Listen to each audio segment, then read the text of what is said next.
আসসালামু আলাইকুম তোমাদের সবাইকে। আশা করি তোমরা সকলে ভালো আছো। তোমাদের সবাইকে স্বাগতম আজকে আমাদের এই ক্লাসে উপস্থিত হওয়ার জন্য। আজকে মূলত আমরা আলোচনা করব এইচএসসি অর্থনীতি প্রথম পত্রের চতুর্থ অধ্যায়ের 3 নম্বর পর্ব নিয়ে। ইতিপূর্বে আমরা 2টা পর্ব আলোচনা করেছি, তার ধারাবাহিকতায় আজকে তোমাদের সামনে 3 নম্বর পর্ব নিয়ে হাজির হয়েছি। এবং আজকে এই পর্বে মূলত আমরা আলোচনা করব পূর্ণ প্রতিযোগিতামূলক বাজারে স্বল্পকালী একটি ফার্মের ভারসাম্য। আমরা কিন্তু বিগত যে পর্ব 2 নম্বর পর্ব সেখানে কিন্তু বলছিলাম, মোটামুটি একটা ধারণা তোমাদের দেওয়ার চেষ্টা করছিলাম যে পূর্ণ প্রতিযোগিতামূলক বাজারে যখন আমরা এটা আলোচনা করব তখন কিন্তু কিছু বেসিক আমাদের ইনফরমেশন লাগবে, অর্থাৎ কিছু বেসিক চিত্র যেগুলো দরকার হবে পূর্ণ প্রতিযোগিতামূলক বাজারে স্বল্পকালে একটি ফার্মের ভারসাম্য ক্ষেত্রে, তার একটু ধারণা দেওয়ার চেষ্টা করছিলাম।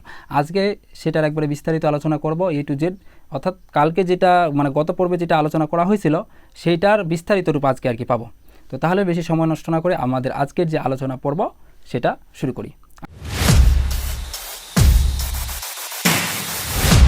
আর অবশ্যই কিন্তু ভিডিওটা শেষ পর্যন্ত দেখতে হবে, কারণ এখান থেকে তুমি 100% এইটা পূর্ণ প্রতিযোগিতামূলক বাজার যেটা আছে, আরেকটা হলো একচেটিয়া বাজার, এই দুইটা আছে, দুইটা থেকে কনফার্ম একবার একটা সৃজনশীল থাকবে মাস্ট। তার মানে তুমি যদি এটা গ্যাপ দাও ভাই তোমার সমস্যা বলতে কি, তুমি এটা পরীক্ষায় তুমি কমন নাও পেতে পারো। এখন তুমি এইটা একটা ভিডিও দেখো, আশা করি তোমার পূর্ণ প্রতিযোগিতামূলক বাজারে তোমার কোনো কিছুই বাদ থাকবে না, সব কিছু শেষ হয়ে যাবে। আর একটা ভিডিও দিব ওইটা একচেটিয়া বাজার বা পূর্ণ প্রতিযোগিতামূলক বাজার যেটাই বলো না কেন, সেটার পর এই দুইটা ভিডিও যদি তুমি দেখো, তোমার যেভাবে আসুক প্রশ্ন এখান থেকে যে কৌশলে আসুক তুমি 100% আশা করতে আসতে পারবা, কোনো সমস্যা হবে না। তো তাহলে আমরা শুরু করি আলোচনা। দেখো, পূর্ণ প্রতিযোগিতামূলক বাজারে স্বল্পকালে একটি ফার্মের ভারসাম্য, এইটা যেমন অপূর্ণ বা একচেটিয়া প্রতিযোগিতামূলক বাজারে দুইটা প্রায় সেম প্রকারভেদগুলা, মানে এটা যেমন 3 ভাগে রয়েছে, আমরা দেখতে পাচ্ছি পূর্ণ প্রতিযোগিতামূলক বাজারে একটা ফার্মে যে ভারসাম্য হয় এটা মূলত 3 ধরনের আমরা লক্ষ্য করতে পারি। কি 3 ধরনের ভারসাম্য অবস্থা কি? প্রথমটা হলো অস্বাভাবিক মুনাফা সহ ভারসাম্য। প্রথমটা কি? অস্বাভাবিক মুনাফা সহ ভারসাম্য, অর্থাৎ এখানে যে মুনাফার মানটা হবে, যে লাভবান যে মানটা হবে এটা হবে ধনাত্মক। তার মানে মানুষটা যে পণ্যগুলো বেচাকেনা করবে পূর্ণ প্রতিযোগিতামূলক বাজারে এখানে কী হবে, সে ধনাত্মক, অর্থাৎ সে লাভবান হবে, তার মুনাফা বেশি অর্জিত হবে। তারপর 2 নম্বর হলো স্বাভাবিক মুনাফা সহ ভারসাম্য। স্বাভাবিক মুনাফা সহ ভারসাম্য বলতে কি, এখানে মুনাফা পরিমাণ শূন্য হবে, অর্থাৎ তার লাভও হবে না, তার ক্ষতিও হবে না, অর্থাৎ লোকসানও হবে না। তার যেটা সে আয় করছে, যেটা সে ব্যয় করছে সেটাই হবে, একটা ভারসাম্য অবস্থা বিরাজ করবে। এটাকে মূলত বলা হয় স্বাভাবিক মুনাফা সহ ভারসাম্য। আর স্বাভাবিক ভারসাম্য বলতে এখানে কীরকম অবস্থা, তার লাভও হবে না, ক্ষতি হবে না, এরকম একটা অবস্থা আর কি। আর 3 নম্বরে হলো ক্ষতি স্বীকার করে ভারসাম্য। ক্ষতি স্বীকার করে ভারসাম্য জিনিসটা কি, দেখো, ক্ষতি স্বীকার করে হলো মূলত এখানে তার লোকসান হবে। লোকসান বলতে কি, তুমি মনে করো কোনো একটা পণ্য কিনছো 10 টাকা দামে, এখন তোমাকে বিক্রি করার কথা 10 টাকার অধিক, কথা 12 টাকা বা 15 টাকা বা 20 টাকা যতই হোক, এর অধিক তোমাকে বিক্রি করার কথা, কিন্তু সেই পণ্যটা তুমি 10 টাকা বিক্রি না করলে তুমি মনে করো সেই পণ্যটা 8 টাকা বা 5 টাকা এরকম তোমার বিক্রি হলো, তাতে তুমি এতে ক্ষতি হলো না, লোকসান হলো না। তো এরকম যখন আমরা দেখতে পাবো ভারসাম্যটা, তখন সেটা হলো ক্ষতি স্বীকার করে ভারসাম্য। তো পূর্ণ প্রতিযোগিতামূলক বাজারে এরকম আমরা মূলত 3 ধরনের ভারসাম্য লক্ষ্য করতে পারি। এখন তোমাদের এই যে 3 ধরনের ভারসাম্য পরীক্ষায় তোমাদের এগুলো অনেক সময় বলে দেয় নির্দিষ্ট করে, প্রথমে পরীক্ষায় যেভাবে আসে তোমাদের আগে ক্যাটাগরিটা বলে দিয়ে আর কি, এভাবে তোমাদের অনেক সময় চিত্রটা দিয়ে দেয়, সম্পূর্ণটা আবার দেয় না, কিছুটা দেয়, অনেক সময় কিছুটা দিয়ে মনে করো বলে যে এখানে কোন ধরনের ভারসাম্য অবস্থা বিরাজ হয়েছে পূর্ণ প্রতিযোগিতামূলক বাজারে, তখন কিন্তু তোমাকে সেটা আইডেন্টিফাই করতে হয় কোন ধরনের। অনেক সময় আবার বলে যে যখন ফুল চিত্রটা দেয় তখন বলে যে কোন ধরনের ভারসাম্য অবস্থা বিরাজ হয়। আর যখন আবার সবগুলো রেখা দেয় না, অর্থাৎ সবগুলো রেখা বলতে কি, আমাদের শুধু একটা রেখায় শুধু পরিবর্তন, বাকি সবগুলো তো একই, সেটা হলো আমাদের এসি যে রেখাটা রয়েছে, আমাদের এসি রেখাটা জাস্ট পরিবর্তন হবে, কখনো উপরে যাবে কখনো নিচে আসবে, এটাই। তো এখন তোমাকে অনেক সময় কি বলবে যে এসি রেখাটা অঙ্কন করে দিবে না, বাকি রেখাগুলো অঙ্কন করে দিয়ে বলবে যে এখানে স্বাভাবিক মুনাফা সহ ভারসাম্য নির্ণয় করো। তো এখন তোমাকে স্বাভাবিক মুনাফা সহ ভারসাম্য নির্ণয়ের যে চিত্র সেটা অঙ্কন করে সুন্দর করে দিয়ে দিতে হবে, কিন্তু তাহলে তোমার নাম্বার। পরীক্ষায় কিন্তু তোমার সবচেয়ে সেফ জোন হলো এটা। কেন বলি এটা সেফ জোন, কারণ আমার নিজেরই অন্যান্য যে সৃজনশীলগুলো আছে, বিশেষ করে তৃতীয় অধ্যায়ের ক্ষেত্রে যে সৃজনশীলগুলো, ওইগুলো তো অনেক পয়েন্ট থাকে, পয়েন্ট বলতে কি অনেকগুলো সংখ্যা, সেখানকার চিত্রগুলো অঙ্কন করতে গিয়ে কিন্তু অনেক টাইম নষ্ট হয়ে যায়, সেখানে 20 মিনিটের জায়গায় 25 মিনিট লেগে যায়, বা কারো আবার 30 মিনিটও লেগে যায়, এরকম অবস্থা হয়। তো এই যে এখানকার যে সৃজনশীলগুলো, বিশেষ করে এই চতুর্থ অধ্যায়ের এই যে গাণিতিক যে প্যাটার্নগুলো অঙ্কগুলো রয়েছে, এগুলো তুমি 10 থেকে 15 মিনিটের মধ্যে শেষ করতে পারবে। আমি নিজেই করছিলাম, আমার 15 মিনিটে প্রায় তোমার সৃজনশীলটা শেষ হয়ে গেছিলো, 12 থেকে 15 মিনিট এরকম লাগছিল। তো এখানকার টাইমটা কিন্তু ওইদিকে কভার হয়েছে। তো বিষয়টা হলো এরকম, তোমাকে কিন্তু সাজায় নিতে হবে। এখন তোমার ওইদিকে যদি বেশি সময় লাগে তাহলে এখানে তোমার সময়টা মেরে দিতে হবে, কারণ এখানে কিন্তু তোমার দেখবা যে খুব সহজে কিন্তু এগুলো বেশি সময় লাগবে না। আমরা যখন গাণিতিকটা করবো তোমরা দেখবা যে গাণিতিকটা মানে ইজিলি কিন্তু মানে তোমার 5 মিনিটও লাগবে না, আরও কম সময়, মানে 1-2 মিনিটের মধ্যে কভার হয়ে যাবে। তো আমরা দেখলেই আশা করি তোমরা বুঝবা যে কথাগুলো আমার গুরুত্বটা কতটুকু। তো এখান থেকে কিন্তু অবশ্যই আবার প্রশ্ন উত্তর দিবা, এখান থেকে কিন্তু বাদ দিবা না, মাস্ট বি একবারে। তো তাহলে আমাদের যে চিত্রগুলো, এখন এই চিত্রগুলো যায়, আর এই চিত্রগুলো আমি যে এখন অঙ্কন করব আমার সাথে সাথে অঙ্কন করবা, কথা কি বুঝছো? আমি যেভাবে অঙ্কন করব তুমিও ঠিক একইভাবে খাতা বের করো, খাতা বের করে তুমি খাতার এই যে মানে করে ল্যান্ডস্কেপ মুড করে খাতাটা করো আর কি, তারপর মানে অঙ্কন করো। তাহলে এমনিতে অঙ্কন করলে তোমার হয়ে যাবে, সবগুলো চিত্র মানে ধরবে না। তুমি যে নর্মাল যেভাবে লেখো আগে খাতায় এভাবে লিখলে সবগুলো চিত্র ভালোভাবে অঙ্কন হবে না। ল্যান্ডস্কেপ মুডে লাও, তাহলে তোমার সবগুলো চিত্র ভালোভাবে অঙ্কন করতে পারবা। তো আমি অঙ্কন করতেছি, সাথে সাথে কিন্তু তোমরা অঙ্কন করবা, তাহলে কিন্তু মাথায় থাকবে। তুমি যদি আমার সাথে সাথে মিলাই না করো না তাহলে ভুলে যাবে কিন্তু। দেখো আমরা 3টা তোমাদের দেখাচ্ছি, আমি টানে দিই, একবারে খুব বিস্তারিতভাবে দেখাবো। আর এই চিত্রগুলো কিন্তু অনেকে পরীক্ষায় বুঝতে পারে না। কেন বুঝতে পারে না তোমাদের বলি, কারণ এই চিত্রগুলোর এই যে অনেকগুলো এখানে আছে না, রেখাগুলো আছে না, অনেকে পরিশেষে বলে যে এই রেখাটা কোত্থেকে আসলো, এই রেখাটা আবার কোত্থেকে আসলো, এরকম কিন্তু অনেকের মধ্যে প্রশ্ন থাকে কিন্তু, যে মানে কোনটা রেখা, মানে তুমি যখন এই যে এই চিত্রটা দেখাতো তোমার কিন্তু মনে হবে এতগুলো ঘিজিবিজি কী, মানে বোঝা কিন্তু যাচ্ছে না। তো এখন এগুলো খুঁটে একটা একটা করে দেখাবো, তাহলে তোমাদের কোনো সমস্যা থাকবে না। দেখো প্রথম থেকে দেখো, আমাদের প্রত্যেকটা 3টা যে চিত্র রয়েছে, এই 3টা চিত্রের কিছু জিনিস বা ইনফরমেশন আমরা যেগুলো পাবো একই, মানে 3টার ক্ষেত্রে একই অবস্থা বিরাজ করবে। মানে এখানেও যেটা যে স্বাভাবিকের ক্ষেত্রে, অস্বাভাবিক ক্ষেত্রে, ক্ষতি শিকার ক্ষেত্রে 3টার ক্ষেত্রে একই, জাস্ট আমরা শুধু এক জায়গায় পার্থক্য পাবো, সেটা হলো এসি রেখাটার ক্ষেত্রে। মানে 3টার ক্ষেত্রে এসি রেখাটা 3 রকমের অবস্থা বিরাজ করবে, মানে 3 রকম অবস্থা দিয়ে যাবে। তো এখন দেখো তাহলে কোথায় কীরকম অবস্থা হয়। তাহলে প্রাথমিক যে পর্যায়, সে পর্যায়টা সব জায়গায় একই। তাহলে প্রাথমিক পর্যায়টা আমরা সব জায়গায় অঙ্কন করি। এটা হলো প্রথমটা হলো অস্বাভাবিক নিলাম, তারপরটা হলো আমরা স্বাভাবিকভাবে নিলাম, তারপরটা হলো ক্ষতি স্বীকার করে নিলাম। 3টা রেখা আমাদের নেওয়া হয়ে গেল। এখন দেখো 3টা রেখার মধ্যে আমাদের যে রেখাগুলো রয়েছে পি সমান AR এবং MR, 3টার ক্ষেত্রে ওই একই, এখানেও নিলাম। তারপর হলো আমি মানে এই প্রতীকগুলো নামগুলো লিখে দিচ্ছি না, কারণ এখানে যেহেতু এগুলো আছে সেই জন্য লিখে দিচ্ছি না। আর আমার সাথে সাথে কিন্তু তোমরা অবশ্যই খাতা কলম বের করে এগুলো আমার সাথে সাথে প্র্যাকটিস করো। তো দেখো তাহলে এখানে দিয়ে দিলাম পি সমান AR MR, তারপর এখানেও দিয়ে দিলাম যেটা হলো ক্ষতি স্বীকার করে। 3টার ক্ষেত্রে এই রেখাটা আমরা দিয়ে দিলাম পি সমান AR এবং MR, এই রেখাটা। এখন আমাদের কি রেখা টানতে হবে? 3টার ক্ষেত্রে একই রেখা, যে রেখাটা হলো আমরা যে একটা রেখা হচ্ছে MC রেখা। এটা কিন্তু তোমাদের কিন্তু আমরা বিগত যে পর্বটা 2 নম্বর পর্ব যে আলোচনা করছিলাম সেই পর্বে কিন্তু এই বিষয়গুলো দেখাইছিলাম, যে MC রেখাটা কেন নিচ থেকে ছেদ করে উপর দিকে যায়, এবং MC রেখা যে যায় বরাবর PAR এবং MR রেখা ছেদ করে সেখানে ভারসাম্য অবস্থা কেন বিরাজ হয় এবং কী কারণে হয়, এই সবগুলো বিষয় কিন্তু আমরা বিস্তারিত বিগত পর্ব অর্থাৎ 2 নম্বর পর্বে আলোচনা করছিলাম। যাদের এটা সমস্যা তারা আগে ওই পর্বটা দেখো, তাহলে এই বিষয়গুলো তোমাদের বুঝতে সুবিধা হবে। তো দেখো তাহলে আমরা দেখি যে বিষয় ছিলাম, যে প্রত্যেকটা ক্ষেত্রে আমরা MC রেখাটা অঙ্কন করব। MC রেখা অঙ্কন করি, এটার ক্ষেত্রে MC রেখা অঙ্কন করলাম। তারপর হলো যখন স্বাভাবিক মুনাফা সহ ভারসাম্য, সেটার ক্ষেত্রে MC রেখা অঙ্কন করলাম। যখন ক্ষতি স্বীকার করে ভারসাম্য, তখনও একটা MC রেখা অঙ্কন করলাম। তো 3টা হয়ে গেল, এবং 3টা যে জায়গায় মিলিত হলো সেই জায়গা থেকে নিচে একটা মানে লম্ব বরাবর একটা রেখা টানবো, এটার ক্ষেত্রে দিলাম। তারপরে যে ক্ষতি শিকার রয়েছে সেটার ক্ষেত্রে লম্ব বরাবর একটা রেখা টানলাম। তো 3টার ক্ষেত্রে একই অবস্থা হয়ে গেল, এবং এই রেখাটা কিন্তু আমরা পেয়ে গেলাম MC রেখা। কথা কি বুঝছো? তো আমাদের 3টার কিন্তু বিষয়ে প্রায় সেম এখন, মানে এখন পর্যন্ত কিন্তু কোনো পরিবর্তন নাই, মানে ডিফারেন্স নেই 3টার ক্ষেত্রে, যে অস্বাভাবিক, স্বাভাবিক এবং ক্ষতি স্বীকার করে যে মুনাফা ভারসাম্য যে রয়েছে মুনাফার, সেটা কিন্তু 3 রকমের চিত্রটা। এখন একটু আমরা পার্থক্যটা পাবো কোন রেখার ক্ষেত্রে, সেটা হলো এসি রেখা। মানে 3টার ক্ষেত্রে 3 রকমের আমরা এসি রেখাটা লক্ষ্য করতে পারবো, এবং এইটা খুব ভালোভাবে দেখবা, এটাই তোমার চিত্রগুলোকে ডিফারেন্স করবে, পার্থক্য করবে, আলাদা আলাদা করবে। 3টা চিত্রের ক্ষেত্রে 3 রকম। তো যখন আমরা দেখব পূর্ণ প্রতিযোগিতামূলক বাজারে অস্বাভাবিক মুনাফা সহ ভারসাম্য অবস্থা বিরাজ করবে, তখন এসি যে রেখাটা, এটা কিন্তু আমাদের কোন রেখা বলো তো? এটা হলো আমাদের MC রেখা। লিখে দিই, তোমাদের বুঝতে সুবিধা হবে। এটা কোন রেখা বলো তো? এটা হলো MC রেখা, এটা হলো আমাদের MC রেখা। এগুলো কিন্তু খুব ভালো করে মাথায় রাখতে হবে তোমাদের, কারণ এগুলো না বুঝলে তুমি কিন্তু চিত্রটা তুমি বুঝতে পারবে না যে কোন রেখাটা কোত্থেকে গেলো। এটা হলো MC রেখা দিয়ে দিলাম। এবার আমরা এসি রেখাটা অঙ্কন করবো। এসি রেখাটা 3টা চিত্রে 3 রকম হবে। তো প্রথম যে চিত্রটা, যেটা হলো অস্বাভাবিক মুনাফা সহ ভারসাম্য, তখনকার সময়ে এসি রেখাটা মূলত আমরা এই যে MC যে রেখা রয়েছে, অর্থাৎ আমাদের PAR MR এটা রেখা না, এই যে এই রেখাটা ভূমি অক্ষের যে সমান্তরাল রেখাটা দেখতে পাচ্ছি, এই রেখাটা হলো PAR এবং MR 3টাই। এখন অনেকের মধ্যে প্রশ্ন আবার হইতে পারে, যারা আমার বিগত পর্বগুলো দেখে নেয় তাদের মধ্যে প্রশ্ন হবে, এটা স্বাভাবিক, যে PAR এবং MR 3টা একই কেন হলো?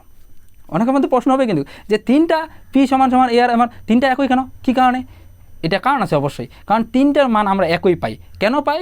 কী কারণে পাই এটা তোমার বোঝার জন্য, বুঝতে হলে তোমাকে অবশ্যই তৃতীয় অধ্যায় যে রয়েছে, তৃতীয় অধ্যায় শেষের দিকে আমরা এগুলো আলোচনা করেছি যে পি, এআর, এমআর তিনটা একই কেন, এবং তখন আমরা বলছিলাম যে এগুলো কিন্তু পরবর্তী অধ্যায়ে কাজে লাগবে। আর এখন দেখতে পাচ্ছ সেগুলো কিন্তু যারা এগুলো দেখছে তারা অবশ্যই এখন জিনিসগুলো খুব সুন্দরভাবে বুঝতে পারবে যে কেন এই জিনিসগুলো দরকার বা এইগুলো কীভাবে হলো। তো আমি এখন এগুলো বিস্তারিত আলোচনা করে সময় নষ্ট করবো না।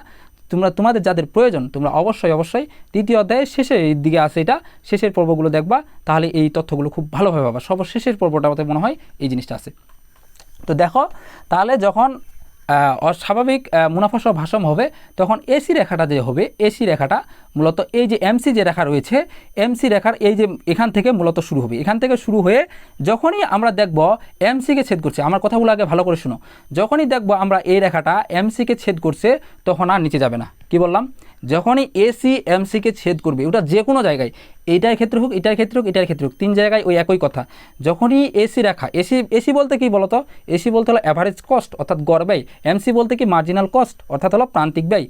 কথা কি বুঝছো? এগুলো কিন্তু তোমাদের সবগুলো পড়াইছি এবং তোমাদের এগুলো কিন্তু আলোচনা করছি বিস্তারিতভাবে, যখন তৃতীয় অধ্যায় বিশেষ করে আলোচনা করছি, কারণ তখন কিন্তু বলছিলাম যে সংক্ষিপ্ত রূপগুলো খুব ভালোভাবে পড়বা, কারণ এগুলো অনেকে পরীক্ষায় কনফিউশন খেয়ে যায়, যে মানে পরীক্ষায় গিয়ে এলোমেলো হয়ে যায়, বুঝতে পারে না ঠিকভাবে। তো দেখো তাহলে যে এখানে এসি রেখা, তাহলে আমাদের কী হবে, যখনই এমসিকে ছেদ করবে তখন আর এসি রেখা নিচে আসবে না, তখন এমসিকে ছেদ করে তখন উপরের দিকে চলে যাবে। তো আমরা এসি রেখা অঙ্কন করি, এই যে এসি রেখা, এসি রেখা অঙ্কন করছি। তো এসি রেখা অঙ্কন করার দরুন যে জায়গায় ছেদ হবে সে জায়গা থেকে আমরা কি করব, সে জায়গা থেকে উপরের দিকে এভাবে টেনে দেবো। কথা কি বুঝছো? যদিও একটু বেশি হয়ে গেছে, ওইদিকে চলে গেছে, সমস্যা নেই, এভাবে নিচের দিকে টেনে দেবো।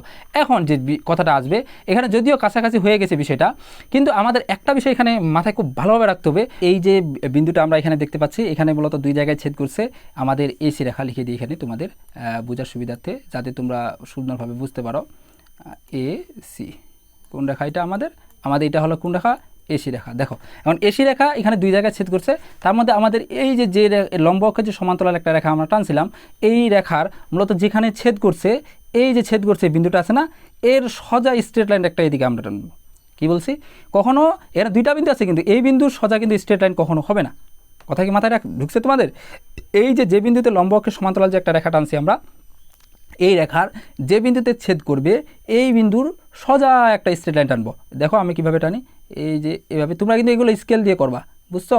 ওই বিন্দুতে ছেদক, এখানে কিন্তু আমাদের এই যে এমসি রেখা, এসি রেখা, এখানে কিন্তু আরেক জায়গায় ছেদ গেছিলো দুই জায়গায়, তো এখানে কিন্তু একটা বিন্দু হয়েছে, এই বিন্দুতে কখনো না, তোমার টার্গেট ওই বিন্দু কখনো থাকবে না, ওটা মিলুক সমস্যা নাই, মিললেও কোনো সমস্যা নেই, কিন্তু তোমার মূলত টার্গেট থাকবে এই বিন্দুতে, অর্থাৎ এসি রেখা মূলত যে লম্ব অক্ষের যে রেখাটা রয়েছিল সে রেখার যেখানে ছেদ করছে সেখানে যে বিন্দুটা হলো সে বিন্দু থেকে একটা স্ট্রেট লাইন টানবা। কথা কি বুঝছো?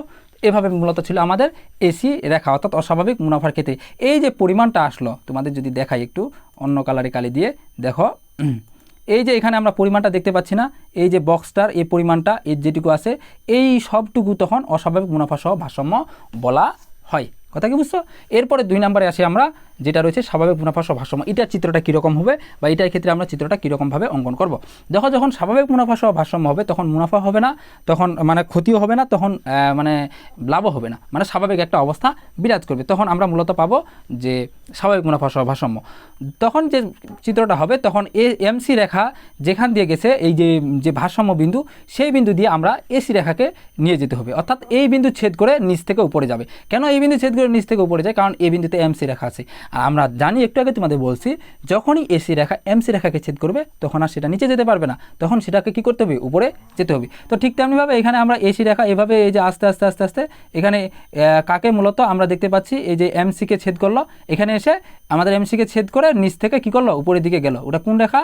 এটা হলো আমাদের এসি রেখা, অর্থাৎ এসি রেখা এমসি রেখাকে নিচ থেকে ছেদ করে উপরের দিকে গেল। যদিও একটু মানে মাউস দিয়ে অঙ্কন করতেছি, এগুলো চিত্রগুলো খুব একটা ভালো হচ্ছে না, তবে খাতা কলমে অঙ্কনগুলো খুব সুন্দর হবে তোমাদের। তো আমি প্রসেসটা জাস্ট তোমাদের দেখাচ্ছি যে কিভাবে এটা অঙ্কন করবা। তো এভাবে এটা নিচ থেকে উপরে গেল, এখানে বিন্দু পাইলাম এসি, এখন এখানে একটা বিন্দু পাইলাম। এটা গেল আমাদের স্বাভাবিক মুনাফা সহ ভারসাম্যের ক্ষেত্রে। যখন ক্ষতি স্বীকার করে ভারসাম্য বিরাজ করবে তখন আমাদের মূলত যে চিত্রটা হবে, দেখো তখন চিত্রটা আমাদের কীরকম, তখন এসি রেখাটা কীরকম হবে, তখন এসি রেখাটা মূলত এই যে ভারসাম্য যে বিন্দু আমাদের ছিল সেই বিন্দুর উপরের দিকে যাবে। উপরের দিকে কীভাবে, দেখো কীভাবে অঙ্কন করবা, এভাবে এই যে এসি রেখা টানবা, যখনই এখানে ছেদ করবে, কোথায়, এই যে এই জায়গায় যখনই ছেদ করবে, তোমাদের একটু আগে বলছি, তখন আর কী করবে না, নিচে যাবে না, তখন ছেদ করা মাত্রই কী করবে, এমসি রেখা ছেদ করা মাত্রই, অর্থাৎ এসি রেখা এমসি রেখাকে ছেদ করা মাত্রই নিচ থেকে উপর দিকে চলে যাবে। অর্থাৎ আমরা এটা কী পাইলাম, এটা পাইলাম আমাদের এসি রেখা হয়ে গেল আমাদের। এখন এখানে তাহলে কীভাবে আমরা বক্সটা অঙ্কন করব, ক্ষতি স্বীকার করে কতটুকু পরিমাণটা হচ্ছে এটা কীভাবে বের করব? তখন এই যে লম্ব অক্ষরে যে রেখাটা আমরা যে ভারসাম্য যে বিন্দু পাইছিলাম সেই বিন্দুতে শেষ করেছিলাম না, এখান থেকে আরও একটু উপরের দিকে আমরা টেনে একটা স্ট্রেট লাইন আঁকবো। তো এখন এখানে যেখানে ছেদ করলো এই সোজা আবার এদিকে আরেকটা স্ট্রেট লাইন। কথা কি বুঝছো? এই যে দুই জায়গায় যে মিলিত পরিমাণটা মানে দুই জায়গায় যে ছেদ হলো এখান থেকে যে আমরা পাইলাম এই যে পরিমাণটা পাইলাম এটা মূলত ক্ষতি স্বীকারের পরিমাণ, মানে এতটুকু কি হয়েছে, ক্ষতি হয়েছে। এখন এখানে আরেকটা বিষয় আবার আসছে, দেখো তোমাদের যে আরেকটা বিষয় অনেকের মধ্যে কনফিউশন হবে যে এখানে তো আবার একটা রেখা দেখতে পাচ্ছি এবিসি, এটা আবার কি? এবিসি পূর্ণরূপ কি তুমি বলো তো? অ্যাভারেজ ভেরিয়েবল কস্ট, অর্থাৎ গড় পরিবর্তনশীল ব্যয়। এটা কেন বা কী কারণে এটা অবশ্যই আলোচনা আছে, এটা তোমাদের মানে শেষের দিকে আলোচনা করব। এটা এই যে এবিসি যে রেখাটা আছে এটা কেন, এটার কাজ কি, এটা নিয়ে একটা গাণিতিক অঙ্ক আছে তোমাদের। এই গাণিতিকটা তোমাকে করতে হবে, কারণ এটা থেকে অনেকবার পরীক্ষায় প্রশ্ন আসছে এবং আসতেও পারে, বলা যাবে না। এই জন্য এটা শেষে করব। আপাতত আমরা জাস্ট যে অস্বাভাবিক মুনাফা সহ ভারসাম্য কীভাবে বের করতে হয়, স্বাভাবিক মুনাফা সহ ভারসাম্য কীভাবে বের করতে হয়, ক্ষতি স্বীকার করে ভারসাম্য কীভাবে বের করতে হয় তোমাদের এই প্রসেসটা দেখানো ট্রাই করব।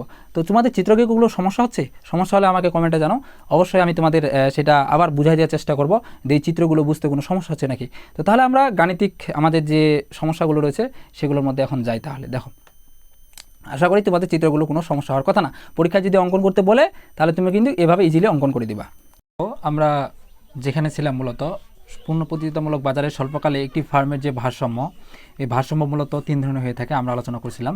তো 3 ধরনের মধ্যে আমরা মূলত মোটামুটি তোমাদের ইতিপূর্বে ধারণা দেওয়ার চেষ্টা করেছি এই যে পূর্ণ প্রতিযোগিতামূলক বাজারে 3টা যে চিত্র রয়েছে, অস্বাভাবিক মুনাফা সহ ভারসাম্য, তারপরে স্বাভাবিক মুনাফা সহ ভারসাম্য এবং ক্ষতি স্বীকার করে যে ভারসাম্য, এই 3টা যে বিষয় রয়েছে এই 3টা বিষয়ে একটা বেসিক ধারণা, অর্থাৎ এই 3টার যে চিত্রগুলো কীরকম হইতে পারে এবং পরীক্ষায় পড়লে তোমাদের চিত্রগুলো তোমরা কীভাবে অঙ্কন করবা তার একটা বেসিক তোমাদের ধারণা দেওয়ার চেষ্টা করলাম। তো এখন আমরা মূলত এই যে চিত্রগুলো যেগুলো তোমাদের এতক্ষণ আমরা ধারণা দিলাম পূর্ণ প্রতিযোগিতামূলক বাজারে অস্বাভাবিক মুনাফা সহ ভারসাম্য সহ স্বাভাবিক এবং ক্ষতি স্বীকার করে এর যে চিত্রগুলো, এখন এই চিত্রগুলো থেকে গাণিতিক কীভাবে পরীক্ষায় অঙ্কটা আসে, গাণিতিকটা দেয়, তো আমরা এখন সেগুলো তোমাদের সলভ করে দেওয়ার চেষ্টা করব। তো অবশ্যই তোমরা কিন্তু ভালো করে মনোযোগ সহকারে এখানে দেখবা, কারণ এইখানকার মধ্যে যে বিষয়টা সবচেয়ে বেশি কনফিউশন খায় তা হলো নর্মালি যে প্রতীকগুলো দিয়ে যখন অঙ্কগুলো বলে প্রথমে আমরা যেটা মূলত আর কি চেষ্টা করবো করার আর কি, এর পরবর্তীতে আমরা সংখ্যাগুলো দিয়ে করব এবং সংখ্যাগুলো যে এটা আর কি সংখ্যাগুলো দিয়ে গাণিতিকটা পরীক্ষায় কম দেয় অনেক, কারণ সংখ্যাগুলো সবাই পারে, এগুলো সবাই উত্তর করতে পারে, মানে অনেক ইজি আর কি সংখ্যাগুলো দিয়ে। তুমি যখন প্র্যাকটিস করবে তুমি নিজেই দেখবা যে সংখ্যাগুলো দিয়ে কতটা ইজি। আর যখন প্রতীকগুলো দিয়ে থাকে শুধু পি তারপরে কিউ এগুলো দিয়ে থাকে ই এগুলো এরকম প্রতীকগুলো যখন দিয়ে করা হয় তখন একটু অনেকের মধ্যে কষ্টকর মনে হয়, কিন্তু তুমি ভালো করে দেখো ওই জন্য সেজন্য বিষয়টা তোমার আশা করি কোনো মানে কষ্টকর হবে না, তুমি ইজিলি বুঝতে পারবা। একটু মনোযোগ সহকারে দাও দেখো, এবং তার সাথে সাথে তুমি অবশ্যই খাতা কলম নিয়ে বসবা এই বিষয়টার, মানে আমি যেভাবে বলবো সেভাবে তুমি প্র্যাকটিস করবা, একবারে তোমার ক্লিয়ার হয়ে যাবে আর কোনো কিছু বাদ থাকবে না। তো দেখো এই চিত্রটা আমরা প্রথমটা আগে দেখি, অস্বাভাবিক মুনাফা সহ ভারসাম্য। তো তোমাদের তো আমি চিত্রটা দেখাইছি যে কীভাবে অঙ্কন করতে হয়, এখানে যদিও কিছু রেখা মিসিং রয়েছে, আমরা সর্বপ্রথম সেই রেখাগুলো যেগুলো মিসিং একটু সেগুলো অঙ্কন করে দিই, এরপর আমরা তোমাদের যে গাণিতিক যে অঙ্কটা একবারে সেই অঙ্কর মধ্যে প্রবেশ করব। এখানে একটা আমাদের বিন্দু আছে, এই বিন্দুর সোজা একটা স্ট্রেট লাইন সরলরেখা আমরা টানবো, এখানে টানলাম একটা, তারপর এখান থেকে জানি যে আমরা নিচে একটা সরলরেখা আছে এইটা ডবল করে দিই একবারে, যাতে তোমাদের বুঝতে অসুবিধা না হয়। এবং এইটা কিন্তু ছিল আমাদের মানে ভারসাম্য যে বিন্দু ই বিন্দু, এখানে কিন্তু আমাদের ছিল এখানে ভারসাম্য বিন্দু, এবং এই রেখার মান কিন্তু আমাদের 3টা ছিল, পি এ আর এবং এমআর। এই রেখার মান কিন্তু আমাদের মানে 3টা, এই পি এ আর এবং এমআর এই 3টা দ্বারাই মূলত এই রেখাকে রিপ্রেজেন্ট করে। তো এখন আমরা গাণিতিক আমাদের মধ্যে চলে যাই, পরীক্ষায় যেভাবে তোমার প্রশ্নটা আসতে পারে। এখানে মূলত আমরা 2টা ক্যাটাগরির প্রশ্ন সবচেয়ে বেশি দেখি। প্রথম যে ক্যাটাগরিটা যেইভাবে আসে তোমাদের মানে সম্পূর্ণ চিত্রটা দেওয়া থাকে না, সম্পূর্ণ চিত্রটা না দিয়ে তা মানে পরিপূর্ণভাবে তারা না দিয়ে বলে যে এখানে অস্বাভাবিক মুনাফা সহ ভারসাম্য নির্ণয় করো। তখন তোমাকে এই যে এসি যে রেখাটা যেটা আমরা একটু আগে দেখলাম যে এসি রেখাটা যখন অস্বাভাবিক হয় তখন এক জায়গায় হয়, যখন স্বাভাবিক হয় তখন আরেক জায়গায় হয়, যখন ক্ষতি স্বীকার করে তখন কিন্তু অন্য আরেক জায়গায় হয়, মানে এই রেখাটা কিন্তু মানে স্থান ভেদে মানে যখন যেরকম হবে মুনাফাটা সেটা ভেদে কিন্তু পরিবর্তন হয়। তো পরীক্ষায় কিন্তু তোমার এই যে এসি যে রেখাটা রয়েছে এই রেখাটা কিন্তু দেওয়া থাকবে না। এখন তোমাকে কি করতে হবে, তখন এসি রেখাটা চিত্রটা সম্পূর্ণটা এঁকে সর্বশেষে তোমাকে এসি রেখাটা অঙ্কন করে দিয়ে তারপরে তোমাকে গাণিতিকটা করতে হবে। এখন তুমি যদি শুধু গাণিতিকটা করে দাও তখন কিন্তু পরীক্ষা হবে না। যখন এভাবে প্রশ্নটা বলবে যে অস্বাভাবিক মুনাফা সহ ভারসাম্য নির্ণয় করো, যখন এভাবে বলবে কোনো সংখ্যা দিবে না, জাস্ট প্রতীকগুলো দিয়ে বলবে, তখন তোমাকে এই প্রসেসটা ফলো করতে হবে। সর্বপ্রথম আগে এই চিত্রটা পরিপূর্ণ করতে হবে তোমাকে। এসি রেখা দিয়ে আমরা যেভাবে অঙ্কন করে দেখাইলাম ইতিপূর্বে, ঠিক একইভাবে তোমাকে রেখাগুলো অঙ্কন করে পরিশেষে এসি রেখা দিয়ে অঙ্কন করে আমাদের অস্বাভাবিক মুনাফার সহ যে ভারসাম্য চিত্র সেটা পরিপূর্ণ করতে হবে এবং এই মানগুলো দিতে হবে সবগুলো। যেমন আমরা ইতিপূর্বে দিলাম, এখানে হলো 0, তারপর এটা হলো Q1, তারপর এটা হলো P1, তারপর এটা হলো P0, তারপর এটা এ, এটা হলো ভারসাম্য। যেহেতু ভারসাম্য ক্ষেত্রে আমরা ইকুইলিব্রিয়াম এটা দ্বারা প্রকাশ করি ভারসাম্যকে, এই জন্য আমরা এখানে এটাকে ই দ্বারা প্রকাশ করছি। তাই এখানে ঠিক একইভাবে আমরা কী দিলাম, ই দিয়ে দিলাম। এভাবে প্রতীকগুলো কিন্তু তোমাকে দিয়ে দিতে হবে। এখন তুমি যে এখানে অন্য ধরতে পারো, এর বদলে এখানে যেমন তুমি অন্য যে কোনো বিন্দু ধরতে পারো, শুধু এই ধরতে হবে এরকম কোনো কিন্তু মানে কথা না আর কি, অন্য ধরলেও কোনো সমস্যা নেই। তো এরকম তোমাকে ধরে তারপরে এখন তোমাকে গাণিতিক যেতে হবে, কারণ তুমি যদি এই প্রতীকগুলো নাম না দাও তাহলে তুমি গাণিতিকটা কীভাবে বের করবা, হবে না কিন্তু। তো এটা প্রথম প্রসেস গেল। তারপর 2 নম্বর প্রসেস হলো এখন আমাদের অঙ্কটা করতে হবে। এই যে এখানে যে গাণিতিকটা এখন করব সেটা হলো এই প্রসেসে। এখন এখান থেকে আরেকটা টাইপের যে প্রশ্নটা আসে পরীক্ষায় অনেকবার, যে তোমাকে মানে সবগুলো দিয়ে দেয়, এই যে প্রতীক সংখ্যা সহ এখানে যেমন দেওয়া আছে না সবগুলো, এরকম সবগুলো দিয়ে দিবে, দিয়ে বলবে যে এখান থেকে অস্বাভাবিক মুনাফা সহ ভারসাম্য বের করো। তার মানে এটা দিলে তো তোমার জন্য আরও ইজি কেন, কারণ সবগুলো এখন দেওয়া হয়েছে, তোমাকে চিত্রটা পরিপূর্ণভাবে দিয়ে দিছে, প্রতীকগুলো দিয়ে দিছে, মানে যেখানে যে মানে বিন্দুগুলোতে যে নামগুলো হবে, মানে যেটা হোক তারা সবগুলো দিয়ে দিছে। তার মানে এটা কিন্তু তোমার জন্য সুবিধা আরও। আর যদি সংখ্যা দেওয়া থাকে, সংখ্যা দেওয়া থাকলে তো ইজিলি জিনিসটা করা যাবে, আমরা কিন্তু এটা পরবর্তীতে করব। আপাতত তোমাদের প্রতীক দিয়ে যেগুলো থাকে কীরকমভাবে আসতে পারে সেগুলো ধারণা দিচ্ছি আর কি। তো দেখো তাহলে আমরা সর্বপ্রথম প্রতীকের সাহায্যে যে কীভাবে আমরা মূলত মুনাফা পরিমাণটা নির্ণয় করব তোমাদের সেটা দেখাই। তো দেখো আমাদের মুনাফার যে সূত্র, মুনাফার কিন্তু একটা সূত্র রয়েছে। সূত্রটা কি, আমাদের মুনাফার যে সূত্রটা সেটা হলো TR মাইনাস TC। এটা কিন্তু সূত্র না, তুমি এটা মানে তুমি যদি তোমার যদি একটু মানে বিবেক বুদ্ধি থাকে তাহলে তুমি এটা এমনিতেই বলতে পারবা। কেন, কারণ আমরা তোমার একটা প্রতিষ্ঠানে তোমার মুনাফা মানে কি, লাভ, তোমার লাভ হচ্ছে, তুমি কিভাবে সেটা বের করো বলো তো। লাভটা তোমার টোটাল কতগুলো তোমার আয় হলো, টোটাল কতগুলো তোমার আয় হলো, মোট একবার আয়, টোটাল আয়, টোটাল যতগুলো তোমার আয় হলো সেটা থেকে তোমার টোটাল কতগুলো ব্যয় হলো সেটা যদি বিয়োগ দিই তাহলে যেটা অবশিষ্ট থাকবে সেটাই তো আমাদের লাভ না, সেটাই তো আমাদের অতিরিক্ত অংশ, সেটাই মুনাফা। তো এটাই মূলত মুনাফার সূত্র। এখানে সূত্র বলতে সূত্র না, এটা এমনিতেই কিন্তু মানে মনে থাকে, এটা কিন্তু মুখস্থ করার বিষয় না। মানে তোমার কতগুলো আয় হলো সেটা থেকে তোমার কতগুলো ব্যয় হলো সেটা যদি বাদ দিই তাহলে যে পরিমাণটা থাকে সেটাই হলো মুনাফা। কিন্তু যখন প্রতীকগুলো এখানে থাকবে তখন কিন্তু বিষয়টা একটু আলাদা ঘটবে। মানে এই সূত্রটা তুমি যখন সংখ্যাগুলো থাকবে তখন ইজিলি কিন্তু ইউজ করতে পারবা, কোনো ভেজাল হবে না। কিন্তু যখন এরকম প্রতীকগুলো থাকবে তখন একটু শুধু মানে বুদ্ধি খাটাইতে হবে। সেটা কি তোমাদের এখন কিন্তু আমরা সেটা দেখাবো। তো সূত্রটা প্রথমে তাহলে কি, মুনাফা যেটাকে পাই দ্বারা প্রকাশ করা হয়, মুনাফাকে TR মাইনাস TC। তো এখন TR যে রয়েছে মানে টোটাল রেভিনিউ, TR এর পূর্ণরূপ কি তোমাদের এগুলো কিন্তু আগেই বলছি। TR এর পূর্ণরূপ হলো টোটাল রেভিনিউ, TCর পূর্ণরূপ হলো টোটাল কস্ট অর্থাৎ হলো মোট ব্যয়, TC টোটাল কস্ট অর্থাৎ মোট ব্যয়, আর হলো TR মানে টোটাল রেভিনিউ অর্থাৎ মোট আয়। তো দেখো এখন তার মানে আমাদের প্রথমে TR এর মান বের করতে হবে, তার অর্থাৎ হলো আমাদের মোট আয় পরিমাণটা বের করতে হবে। তো মোট আয় আমরা কীভাবে বের করব, দেখো মোট আয় এই যে সূত্র আমরা টোটাল যে আয়, তো টোটাল আয় আমরা কীভাবে বের করি, আমাদের কতগুলো অ্যাভারেজ মানে গড়, আমাদের যে দ্রব্যগুলো বিভিন্ন ধরনের যে কোয়ান্টিটি যে কোনো একটা প্রতিষ্ঠানে যেগুলো আমরা ব্যবহার করি সেগুলো থেকে আমাদের অ্যাভারেজ কতটুকু আসে মানে আমাদের আয়, সেটা যদি গুণ দিই তাহলে কিন্তু আমাদের টোটাল যে আয় সেটা কিন্তু ইজিলি বের হয়ে আসে। তার মানে আমাদের TR এর সূত্র তাহলে কি, TR এর সূত্র হলো Q ইন্টু AR, এটা গেল। আর আরেকটা রয়েছে হলো মোট ব্যয়, মোট ব্যয়ের সূত্র কি, মোট ব্যয় মানে টোটাল কস্ট মানে কতগুলো ব্যয় হয়েছে। তো একই হিসাব এখানে তাহলে কী হবে, জাস্ট হলো এসি, এখানে ছিল যেহেতু আমাদের আয়ের হিসাব তার মানে অ্যাভারেজ তখন আয়টা ধরা হয়েছে, প্রত্যেকটা যতগুলো উপাদান রয়েছে। যখন ব্যয় তাহলে প্রত্যেকটা মানে যে উপাদানগুলো ব্যবহার করছে তার একটা অ্যাভারেজ গড় যে ব্যয় সেটা দিয়ে গুণ করলে আমরা মোট ব্যয়টা পেয়ে যাচ্ছি। এখন আমরা মূলত মানগুলো ধরবো, এটাই একটু কিন্তু ঠিকই, এটাই অনেকে বুঝতে পারে না, একটু ভালো করে মনোযোগটা দিও, কারণ এখানে একটু কনফিউশন আছে, অনেকে এটা বারবার মিস্টেক করে। আমি অনেকবার এটা ক্লাস নিছি, স্টুডেন্টরা এটা বারবার এই জায়গায় ভুল করে কিন্তু একটু ভালো করে দেখো যে মোট আয় TR, এখানে কিউর যে মানটা, কিউর মান ধরবো কি, অনেকে কিউর মান শুধু Q0 ধরে না, কিউর মান এখানে কিউ বলতে শুধু Q0 না, কিন্তু কিউ বলতে এখানে 0 থেকে Q0 এই যে পরিমাণটা রয়েছে এই সম্পূর্ণটুকুই কিন্তু কিউর মান। অর্থাৎ তোমাকে যখন কিউ বলবে, কিউ বলতে শুধু Q0 না, কিউ বলতে হলো 0 Q0, কিউ বলতে কি 0 Q0। আমি এখানে সাইডে লিখে দিচ্ছি তোমাদের যাতে বুঝতে সুবিধা হয়, এটা পরবর্তী আবার মানে মিশাই দেওয়া হবে।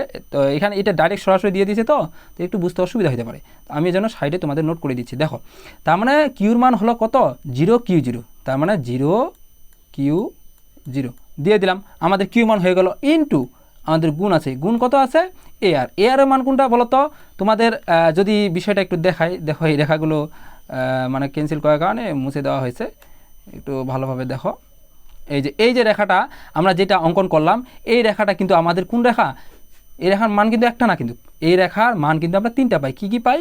পি, এ আর এবং এম আর। মানে অর্থাৎ এই রেখা কিন্তু একটা নির্দিষ্ট যে নাম রয়েছে এরকমটা না। কারণ এটা কেন, এটা অনেকের মধ্যে এবার প্রশ্ন হবে, কারণ আমরা তোমাদের যখন তৃতীয় অধ্যায়ে আলোচনা করছিলাম, তৃতীয় অধ্যায়ের শেষের দিকে কিন্তু এই বিষয়গুলো আলোচনা করছিলাম খুব সুন্দরভাবে। তখন কিন্তু শেষের মনে হয় সর্বশেষ পর্বটাতে এটা আলোচনা করছিলাম, পূর্ণ এবং অপূর্ণ প্রতিযোগিতামূলক বাজার যখন আলোচনা করছিলাম, তখন কিন্তু দেখাইছিলাম যে তোমাদের এই যে পি, এ আর এবং এম আর তিনটা একই কেন হয়, কি কারণে হয়। মূলত আমরা এখানে লক্ষ্য করতে পারি যে কোনো কারণবশত কারণে তিনটার মান মূলত একই হয়, একই কিন্তু মানগুলো হয়, যার কারণে কিন্তু সব তিনটার ক্ষেত্রে আমরা সমান পাই এবং এই জন্য এই একটা রেখারই মান তিনটা হয়ে থাকে। তো এগুলো আরও কিন্তু তোমাদের উপরে বিস্তারিতভাবে আমরা সেই তৃতীয় অধ্যায়ের শেষে কিন্তু আলোচনা করছিলাম। তোমাদের যদি কারো বোঝার সমস্যা হয় যে এটা কীভাবে হলো, কোথা থেকে আসলো, কেমনে হলো, তোমরা সেই পর্বটা অবশ্যই দেখবে, কারণ এখানে এগুলো আবার আলোচনা করে পর্বটা দীর্ঘায়িত করতে চাই না, এমনিতে পর্বটা কিন্তু অনেক বড় হয়ে যাচ্ছে। তো দেখো তাহলে আমাদের এই যে এ আরে কিন্তু পেয়ে গেলাম। এ আরের মান কোনটা বলো তো? এ আর রেখা হলো আমাদের এই যে এই রেখাটা, তার মানে এই রেখার সোজা তোমাকে দেখতে হবে। সোজা কোন দিকে গেছে? এই যে সোজা এদিকে গেছে, অর্থাৎ P0। সোজা কোন দিকে গেছে? খুব ভালো করে দেখো তুমি কীভাবে মানগুলো ধরবা। এই যে প্রথমে দেখবা এ আর আমাদের কিউ মান মতো পেয়ে গেলাম। কিউ মান কোনটা? 0 Q0 পেয়ে গেলাম, সমস্যা নেই। ইন্টু আছে, ইন্টু দিয়ে দিলাম, সমস্যা নাই। এরপর দেখো এ আর কোনটা? এ আর রেখা হলো এই যে এই রেখাটা, এই রেখাটা সোজা দেখবা। সোজা কোন দিকে গেছে? এই যে সোজা এখানে আসছে P0। তার মানে এই রেখার একটা বিন্দু পাইলাম, কি আমরা P0 বিন্দু পাইলাম। তোমাদের অন্য কালার করে দিয়ে একটু বুঝতে সুবিধা হবে। দেখো এই রেখার এই যে একটা বিন্দু পাইলাম P0। তো এখন এ আর যে রেখাটা রয়েছে, এ আর রেখার তখন মান কি হবে? এ আর রেখার তখন মান হবে 0 P0। কি বললাম? 0 P0। এ রেখার মান তাহলে কত? এ আর যে রেখাটা রয়েছে, এ আর রেখার মান শুধু P0 না, কথা কি বুঝছো? এ আর রেখার মান কখনো P0 হবে না, এ আর রেখার মান 0 থেকে P0। এখন অনেকের মধ্যে প্রশ্ন যে কেন 0 থেকে P0? হইতে পারে, কিন্তু এটা স্বাভাবিক বিষয়। কারণ দেখো এ আর যে রেখাটা রয়েছে, এ আর রেখাটা কিন্তু P0 পর্যন্ত, মানে P0 পর্যন্ত রয়েছে, অর্থাৎ তার মানে এ আর রেখার যে বিস্তৃতিকাল এখানে 0 থেকে সম্পূর্ণটা না, সম্পূর্ণটা কি না, সম্পূর্ণটা কিন্তু এর বিস্তৃতি রয়েছে। তার মানে প্রথমে 1 ছিল, তারপর 2 ছিল, তারপর 3, এভাবে বাড়তে এক পর্যায়ে কিন্তু P0 মান 10 হয়েছে। এটা কিন্তু পরবর্তীতে দেখবো আমরা সংখ্যাগুলো, আবার তো বোঝার তাগিদে বলতেছি। তো তার মানে এই সম্পূর্ণটা ব্যাপ্তি মিলে কিন্তু P0 মান এত দূর পর্যন্ত আমরা দেখতে পাচ্ছি।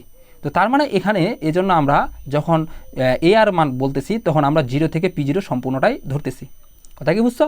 তো এরপরে দেখো তাহলে আমাদের পেয়ে গেলাম এই যে কিউর মান পেয়ে গেছি, ইন্টু আমাদের এ আর যেটা রয়েছে, এ আর মান আমরা পেয়ে গেছি। কিন্তু এ আর মান কি পেয়ে গেলাম? যে এ আর মান হলো আমাদের 0 P0। এখন যে বিষয়টা দেখো, এখানেই খুব ভালো করে মনোযোগটা দিয়ে, এখানে অনেকে যে দুইটা শুধু গুণ করে দেয়, এই দুইটা আছে না, 0 Q0 0 P0, এই দুইটা গুণ করে দেয়। এই দুইটা গুণ করলে কী হবে দেখো তো? 0 Q0 P0 হবে। কিন্তু আমাদের উত্তরে কি আছে দেখো, উত্তরে আছে 0 P0 Q0। তারপরে এটা কোথা থেকে আসলো? এটা অনেকের মধ্যে প্রশ্ন এখন হবে। দেখো এটা বিষয় হলো তোমার এখানে যখন তুমি এটা গুণ করতেছ তখন কিন্তু এই যে তখন এইটা গুণ করতেছ, তার মানে 0 Q0 0 P0, তার মানে এই যে টোটাল যে বক্সটা রয়েছে, অর্থাৎ 0 Q0 P0, এই টোটাল বক্সটাকে তখন রিপ্রেজেন্ট করে না, কথা কি বুঝছো কি না? যখন তুমি কিউর মান শুধু বললা 0 Q0 তখন কিন্তু এইটুকু বুঝাইলো, ঠিক আছে, কোনো সমস্যা নাই। যখন এ আর বললা তখন 0 P0 বললা, তার মানে তোমার তখন কিন্তু টোটাল যে বক্সটা রয়েছে, টোটাল বক্সের এই যে বড় যে বক্সটা রয়েছে আমাদের, অর্থাৎ 0 Q0 এবং P0, এই টোটাল বক্সটাকে তখন রিপ্রেজেন্ট করে না, অবশ্যই কিন্তু তখন টোটাল বক্সটাকে বোঝায়।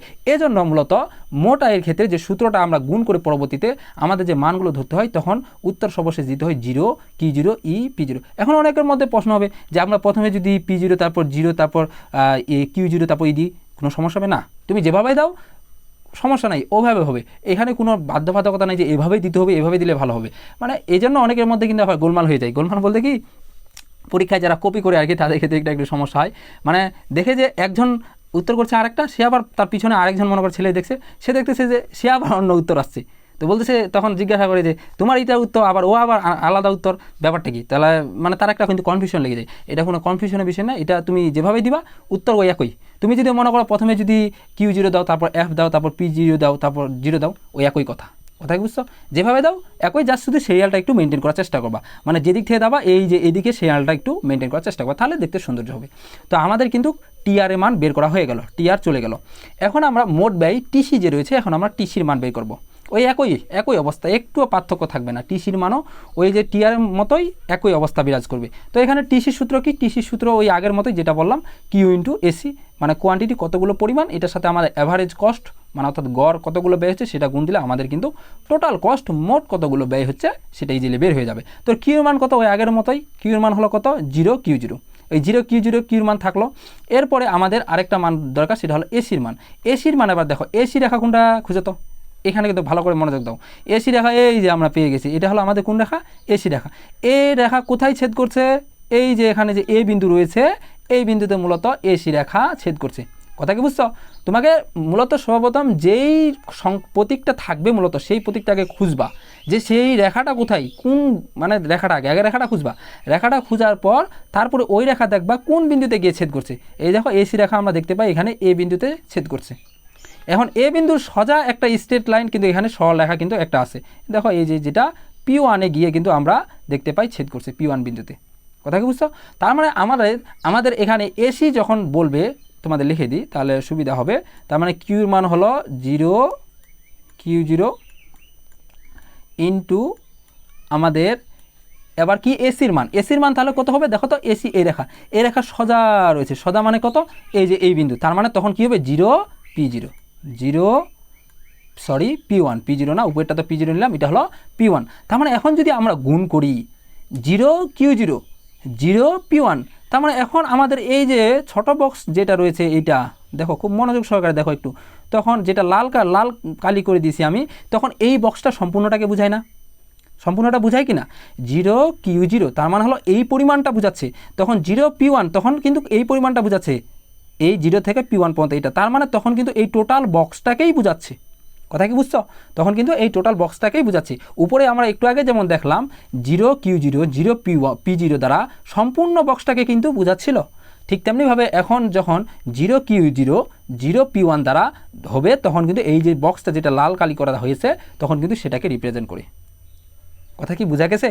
এটা কিন্তু অনেকে ক্রিটিক্যালভাবে দেখে, আমি কিন্তু একবারে তোমাদের ভেঙে একবারে দেখাই দিলাম, এটা কোনো হার্ড কোনো বিষয় না। তার মানে এখন আমাদের যে মানগুলো ধরবো টিসি যে মানগুলো, তখন আমাদের কী ধরতে হবে 0 কিউ 0 তারপর হলো এ P1 0 কিউ 0 এ P1 এভাবে মানগুলো ধরতে হবে। তো এখন এগুলো উল্টাপাল্টি হলে কোনো সমস্যা নাই। অনেকে এই দেখো এখানে একটু উল্টাপাল্ট হয়ে গেছে, 0 বলছে প্রথমে 0 তারপর P1 বলছে, তারপর হলো ই তারপর কি বলছে সরি দেখো, তারপর হলো এ কিউ 0 বলছে, মানে তারা একদিক দিয়ে ধরছে, প্রথমে হলো 0 তারপর P1 তারপর এ কিউ 0, কোনো সমস্যা নেই। তোমার একটু আগে বললাম যেভাবে দাও কোনো প্রবলেম নাই, এটা কখনো এটা ভুল ধরবে না। তো মোটামুটি আমাদের টিআর এবং টিসির মান বের করা হয়ে গেলে কিন্তু আমরা টিআর এবং টিসির মান বের করলাম। এরপরে তোমাদের যদি দেখাই বিষয়টা যে মুনাফা আমাদের এখন মেইন মানে যে জায়গায় আসতে হবে সেটা হলো টিআর মাইনাস টিসি। মুনাফা সূত্র কি, টিআর মাইনাস টিসি। তো টিআর এর মান পেয়ে গেলাম, টিআর এর মান কোনটা, টিআর এর মান হলো 0 P0 ই কিউ 0 দিয়ে দিলাম, মাইনাস টিসি, টিসির মান আমরা পেয়ে গেছি কিন্তু টিসির মান বসাই দিলাম 0 P1 এ কিউ 0 দিয়ে দিলাম। এখন যে বিষয়টা ঘটবে দেখো, এখন তুমি বিয়োগ করলে নর্মালি বিয়োগ করলে কিন্তু যে আমরা নর্মাল যে বিয়োগটা করি সেই বিয়োগটা করলে কিন্তু আমাদের যে উত্তর কাঙ্ক্ষিত উত্তর এই উত্তরটা কখনো পাবে না তুমি, এতটা হবেও না, মানে একটু গোলমাল হয়ে যাবে, তোমার বুঝতে একটু অসুবিধা হয়ে যাবে। তোমাকে এখন যে বিষয়টা খেয়াল রাখতে হবে, ভালো করে বুঝতে হবে। দেখো এখানে যে মানে তুমি চিত্রের দিকে এখন লক্ষ্য করবা, কোথায়, চিত্রের দিকে। যখন মুনাফা এরকম পরিমাণটা চলে যাবা তখন তুমি চিত্রের দিকে লক্ষ্য করবা, চিত্রে কি আছে দেখো, চিত্রে আমাদের টিআর যখন বলছিলাম, কি বলছিলাম, টিআর মানে টোটাল রেভিনিউ যখন বলছিলাম, তখন আমাদের এই যে সম্পূর্ণ বক্সটা, তোমাদের আরেকটা কালার করে দিচ্ছি দেখো, তাহলে যেন তোমাদের বুঝতে অসুবিধা কোনো না হয়। দেখো এই যে বক্সটা ছিল, সম্পূর্ণ বড় যে বক্সটা ছিল, তখন কিন্তু এই বড় যে বক্সটা এই সম্পূর্ণটাকে তখন কিন্তু রিপ্রেজেন্ট করতেছিল। কথা কি বুঝতো? যখন টিআর বলতেছিলাম, কি বলতেছিলাম, যখন টিআর বলতেছিলাম টোটাল রেভিনিউ, তখন কিন্তু 0 কিউ 0 0 P0 অর্থাৎ আমাদের টোটাল বক্সটা বোঝাচ্ছে। কথা কি বুঝছো? সেটা থেকে যদি আমরা এই যে টিসি দ্বারা কোনটা বোঝাচ্ছিল 0 কিউ 0 0 P1, তার মানে এই ছোট বক্সটা, তার মানে এই টোটাল বক্সটা থেকে মানে টোটাল যে বক্সটা সেই বক্সটা থেকে বেগুনি কালার যেটা করা হয়েছে সেটা থেকে লাল রঙের যদি বক্সটা বাদ দিই আমরা, এই যে নিচের যে লাল রঙের যে বক্সটা সেটা যদি বাদ দিই, তাহলে আমাদের কোনটা বক্স থাকে, এই যে এই বক্সটা থাকে না, থাকে কি না, যেটা বেগুনি কালার করে দিলাম, এই বক্সটা তখন কিন্তু থাকবে। তার মানে তখন আমাদের উত্তর হবে এই বক্সটাই, অর্থাৎ এই বক্সের কণার যে মানগুলো রয়েছে প্রতীকগুলো রয়েছে তখন সেই প্রতীকগুলো নামগুলো আমাদের লিখে দিতে হবে, তাহলে আমাদের উত্তর হয়ে গেল। কথা কি বুঝছো? তার মানে উত্তর কী হবে, P0 P1 এ ই। অন্য দিতে পারো, এখানে P0 P1 এ ই ওরাও দিছে, তুমি অন্যভাবে দিতে পারো। তুমি যদি বলো প্রথমে এ ই তারপর বলো P0 P1, কোনো সমস্যা নেই, একই কথা কি বুঝছো? তো এভাবে মূলত তোমাদের কিন্তু এটা বের করতে হবে। আর তুমি যদি নর্মালি এটা বিয়োগ করতে চাও তাহলে কিন্তু তুমি অঙ্ক মেটাইতে পারবে না, এলোমেলো হয়ে যাবে, গাণিতিকটা তোমার সমস্যায় থেকে যাবে। কি বুঝছো? আমি যেভাবে তোমাদের মানে অঙ্কটা বুঝাচ্ছি তোমরা এভাবেই করবা, তাহলে দেখবা ইজিলি একবারে তোমার মানে যেভাবে পরীক্ষা আসুক তুমি মানে করে দিয়ে আসতে পারবা কোনো প্রবলেম ছাড়াই। বিষয়টা কি বোঝা গেছে? তো কারো যদি সমস্যা হয়ে থাকে সেটা জানাও কমেন্টে। তো তোমাদের আমি আবার বোঝার চেষ্টা করব যদি কোথাও যদি কোনো প্রবলেম থাকে যে এই জিনিসটা বুঝতে পারতেছি না বা এটা এরকম কোনো কিছু। তো দেখো আমরা মোটামুটি তোমাদের প্রতীকগুলো দিয়ে দেখালাম যে অস্বাভাবিক মুনাফা সহ ভারসাম্য কীভাবে বের করতে হয়। এখন তোমাদের আমি সংখ্যাগুলো দিয়ে দেখাবো যে বিভিন্ন ধরনের যখন সংখ্যাগুলো থাকবে তখন আমরা অস্বাভাবিক মুনাফা সহ যে ভারসাম্য যে পরিমাণটা সেটা কীভাবে বের করব। এখন এটা আমি খুব ভালোভাবে তোমাদের একবারে খুব পুঙ্খানুপুঙ্খভাবে দেখাচ্ছি, আর বাকিগুলো আমি কিন্তু এত বিস্তারিত দেখাবো না, ওইগুলো জাস্ট তোমাদের একটু করে জাস্ট মানে ঢালাপাটা দিয়ে চলে যাব, কারণ এটা আমি বিশ্লেষণ করে দেখাচ্ছি কেন, কারণ যাতে তোমাদের বুঝতে অসুবিধা না হয়। আর এটার মতো অনুরূপ মানে একবারে হুবহু একই বাকি দুইটা, মানে এটা যেরকম প্রসেস বাকি দুইটা ওই একই প্রসেস, সেম প্রসেস, মানে একটুও ভিন্নতা নাই, জাস্ট এখানে শুধু এই যে প্রতীকগুলো মানগুলো একটু ভিন্নতা আসবে। তোমাদের দেখাবো, একটু ওয়েট করো, আগে আমরা এটার সংখ্যাগুলো দিয়ে কীভাবে করতে হয় তোমাদের সেটা দেখাই। দেখো যখন সংখ্যাগুলো দিয়ে থাকে তখন আমাদের যেভাবে মূলত এটা করতে হবে, দেখো তোমাদের যদি দেখাই বিষয়টা, সংখ্যাগুলো যদি থাকে এটা একবারে সংখ্যাগুলো দিয়ে অনেক ইজি, সংখ্যাগুলো দিয়ে সবাই পারে, কারণ এটা একবারে খুবই ইজি, এটা মুখে মুখে চাইলে তুমি যদি এক্সপার্ট হয়ে একটু তুমি মুখে মুখেও কিন্তু এই যে সংখ্যাগুলো দিয়ে যখন অঙ্কটা থাকবে মুখে মুখে করতে পারবা। কি বুঝছো? দেখো তাহলে প্রথমে আমাদের সংখ্যাগুলো দেওয়া আছে, তো সূত্র আমরা লিখে দিলাম। প্রথমে মুনাফা সূত্র TR মাইনাস TC, তো TR এর মান তো আমাদের বাই করতে হবে এবং TCর মান বাই করতে হবে, তো TR সমান সমান সূত্র আমরা লিখে দিলাম Q ইন্টু AR। বুঝছো? Q ইন্টু AR দিলাম। এখন Q মান কত? এখন দেখো যখন সংখ্যা থাকবে পরীক্ষায় কি থাকবে, সংখ্যা থাকবে, তখন তুমি 0Q0 এটা তোমার লেখার প্রয়োজন নাই। কি বোঝা গেছে আমার? যখন সংখ্যা থাকবে তখন তোমার 0Q0 এগুলো লেখার দরকার নাই। এই যে প্রতীকগুলো আছে না, তখন প্রতীক লেখার দরকার নেই। যদি প্রতীক মানে থাকেও, অনেক সময় থাকে না, এটা দেয় না ওরা প্রতীক, যার সংখ্যাগুলো দিয়ে দেয় সরাসরি, যদি থেকে থাকে তারপরে তুমি দিবা না। কি বুঝছো? তখন তুমি যা সূত্রটা দিয়ে মানগুলো বসাই দিবা। তো কিউর মান তখন কত আছে? কিউর মান তখন 10 আছে, 10 বসাই দিবা, 10 দিয়ে দিলাম ইন্টু, আমি সাইডে করে দিচ্ছি যাতে তোমাদের বুঝতে সুবিধা হয়। তারপর এরপরে আছে AR মান কত? AR রেখা খুঁজো, এই যে আমাদের এই রেখাটা হলো কি AR রেখা, এই রেখা সোজা দেখো কোন দিকে গেছে, এই যে P0 বিন্দুতে ছেদ করছে, তা ওইটার মান কত? সেটার মান হলো 10, তাহলে 10 দিয়ে দিলাম। তার মানে 10-এর সাথে যদি 10 গুণ করি কত হয়? 100। তার মানে আমাদের যে টোটাল যে আয় অর্থাৎ TR সেটার মান পাইলাম কত? 100 হয়ে গেল। এরপরে আমরা অনেক কিন্তু ইজি, দেখছো না কত ইজি, আগেরটা কিন্তু কত ভেজাল ছিল একটু যখন প্রতীকগুলো দিয়ে করছিলাম, এটা কিন্তু অনেক ইজি একবারে। তো এরপর হলো মোট ব্যয় TC যেটা রয়েছে, TC মান কীভাবে বের করবো, এটার জন্য আমাদের প্রথমে কিউর মান নিতে হবে, ওই আগের মতোই। কিউর মান মানে তখন 0Q0 না, কিউর মান মানে শুধু 10 যে মানটা রয়েছে সেই মানটাই আমরা ধরতে হবে, তখন 10 নিয়ে নিলাম ইন্টু।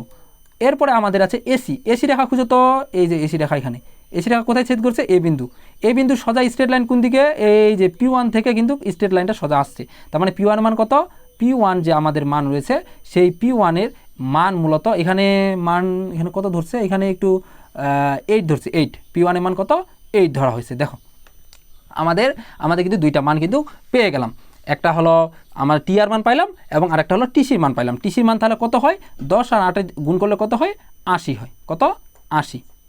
কি বুঝছো? এখানে অন্য সংখ্যা থাকতে পারে, যে 8ই যে থাকবে এরকমটা না, অন্যান্য যে সংখ্যাগুলো আছে সেগুলো থাকতে পারে, 7 থাকতে পারে, তবে সবসময় 100 নিচে থাকবে যখন অস্বাভাবিক মুনাফা সহ ভারসাম্য হবে। কেন হবে তোমাদের একটু মানে তোমরা যদি বুঝো ইজিলি কিন্তু বুঝতে পারবা। তোমাদের এটা প্রশ্ন দিয়ে দিলাম যে বলো তো যে এখানে যে TR এর চেয়ে সবসময় অস্বাভাবিক মুনাফার ক্ষেত্রে TR এর চেয়ে TCর মানটা সবসময় ছোট হয় কেন? কী কারণে সবসময় ছোট হয়?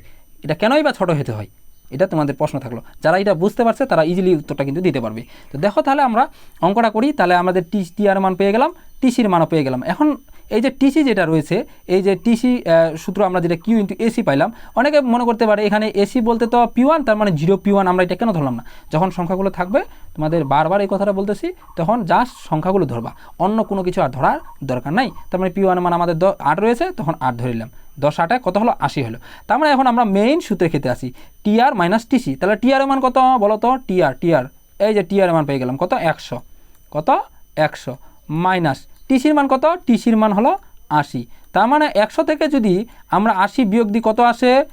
20।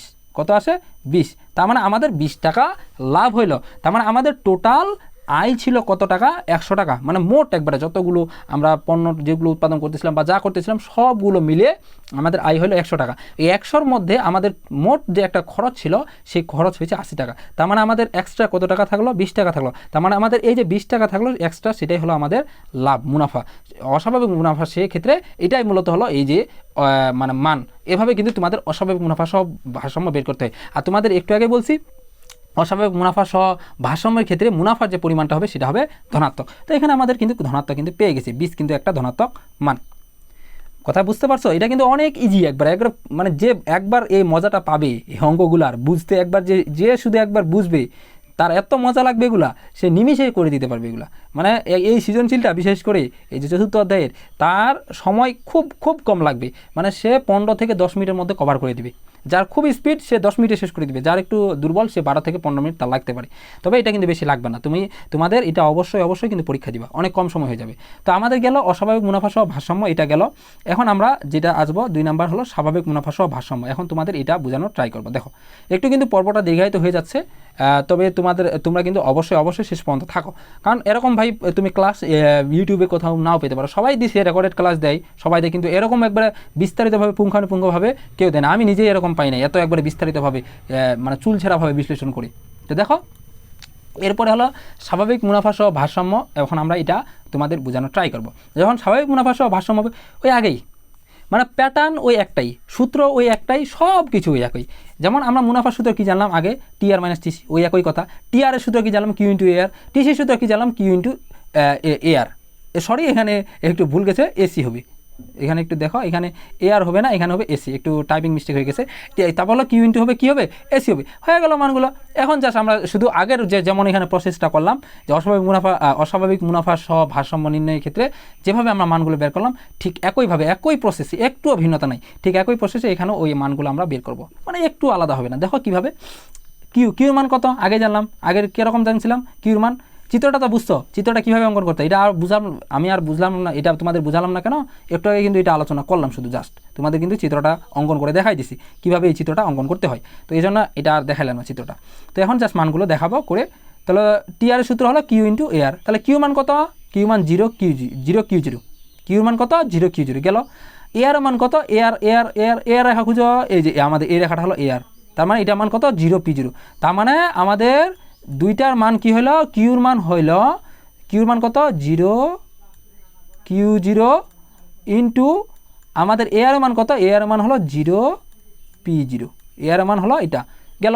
তার মানে দুইটা গুণ করলে আমাদের কি হয়, তার মানে আমাদের দুইটা যদি গুণ করি তার মানে আমাদের 0 কিউ 0 P0 দ্বারা এটাই টোটাল যে বক্সটা রয়েছে, এই যে বক্সটা যেটা বেগুনি কালারে করে দিচ্ছি, এই টোটাল বক্সটাকে রিপ্রেজেন্ট করে না, টোটাল বক্সটাকে বোঝায় না। তার মানে এখন আমাদের টোটাল বক্সের যে মানগুলো সেই মানগুলো লিখতে হবে, 0 কিউ 0, তারপরে P0 দিয়ে দিলাম। তারপর হলো টিসির ক্ষেত্রে ওই আগের মতোই কিউ ইন্টু এসি। কিউ মান কত, কিউর মান হলো 0 কিউ 0, আগেরটার মতো দিয়ে দিলাম 0 কিউ 0 ইন্টু আমাদের এসির মান কত, এসি রেখা খুঁজো, এই যে এসি রেখা কোথায় ছেদ করছে, এই বিন্দুতে, যে জায়গায় ছেদ করবে সে জায়গা দেখো সোজা কোন দিকে গেছে, এই যে P0। তার মানে আমাদের এই যে মানটা টিসির ক্ষেত্রে ওই আগের মতোই হবে। কেন আগের মতো হবে তোমাদের লিখে দিই একবারে, তোমরা মানে বুঝবা না এই বিষয়টা, যে অনেকের কনফিউশন খেয়ে যাবে। তার মানে কিউ মান কত 0 কিউ 0 ইন্টু আমাদের তারপর হলো এসির মান কত, এসি রেখা কোনটা দেখো তো, এসি রেখা হলো এই যে এই রেখাটা হলো এসি রেখা। তার মানে এটা কোন বিন্দুতে ছেদ করছে, আমাদের ই বিন্দুতে কিন্তু ছেদ করছে। তার মানে ই বিন্দু সোজা একটা সরল রেখা দেখো, এই যে এটা কোথায় ছেদ করছে, P0 বিন্দুতে। তার মানে আমাদের 0 P0, এসির মান কত, এসির মান হবে তখন 0 P0। তো 0 P0 মানে তোমার কি বুঝাইলো, 0 কিউ 0 এবং 0 P0 মানে কি, এই টোটাল বক্সটা না। তার মানে এই টোটাল বক্সের মানগুলো আবার লিখতে হবে। তার মানে 0 কিউ 0 P0 ওই মানগুলো আমরা লিখে দিলাম। এখন দেখো টিআর মাইনাস টিসি দিলাম। তার মানে আমাদের এই টোটাল যে বক্সটা ছিল, যেটা মানে তোমাদের বেগুনি কালারে করে দিছি, এই বক্সটা যে ছিল এটা থেকে যদি এই বক্সটাই বাদ দিই, মানে তুমি বাজারে 10 টাকা নিয়ে গেলা, তুমি সেই 10 টাকাই খরচ করে আসলা, তার মানে তোমার হাতে কত টাকা থাকে, 0 টাকা না, কোনো টাকাই থাকলো না।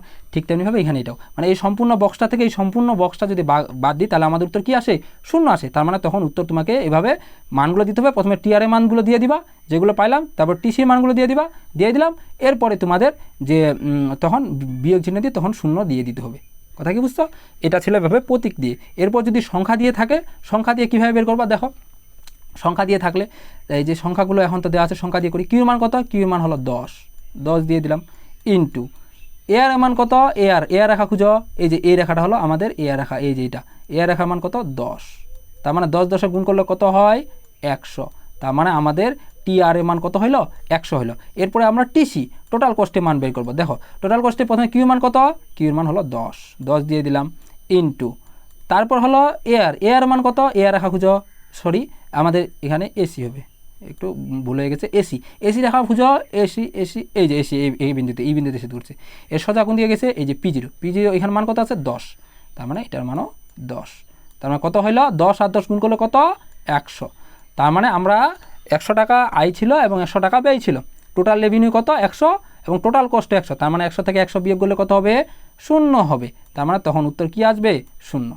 কথা কি বুঝছো? তখন তুমি কি করবা এখানে, সরি তোমাদের একটু যদি একবারে দেখাই দিই গাণিতিকভাবে যদি দাও তাহলে কিভাবে কি করবা তোমাদের তাহলে বুঝতে সুবিধা হবে। তারপরে এই সূত্রটা লিখবা, এই সূত্রটা লিখে তারপর টিআরের জায়গায় টিআরের মান কত? 100 দিবা, তারপর টিসি মান কত? মাইনাস দিবা, দেখো মাইনাস টিসি মান কত? টিসি মান হলো 100 দিয়ে দিবা, এরপর 100 থেকে 100 গেলে কত? 0 হয়ে গেল, শেষ। ইজিলি কিন্তু অঙ্কটা করা যাচ্ছে কোনো ভেজাল ছাড়াই। তো এটা গেলো আমাদের যে 2 নাম্বার স্বাভাবিক মুনাফা সহ ভারসাম্য, এটা কিভাবে বের করবে। এবং আমাদের এখানে যে তথ্যটা মাথায় রাখতে হবে, এটা এমসিকিউতে অনেকবার আসে, স্বাভাবিক মুনাফা সহ ভারসাম্যের ক্ষেত্রে মুনাফার পরিমাণটা কি হয়? 0 হয়, অর্থাৎ কোনো মুনাফাই আসে না। তো এরপরে দেখো আমাদের সর্বশেষ যে অংশটা রয়েছে ক্ষতি স্বীকার করে ভারসাম্য, সেটা তোমাদের একটু দেখানো ট্রাই করি। চিত্রটা কিন্তু তোমাদের খুব ভালোভাবে আমি অঙ্কন করে দেখাইছি।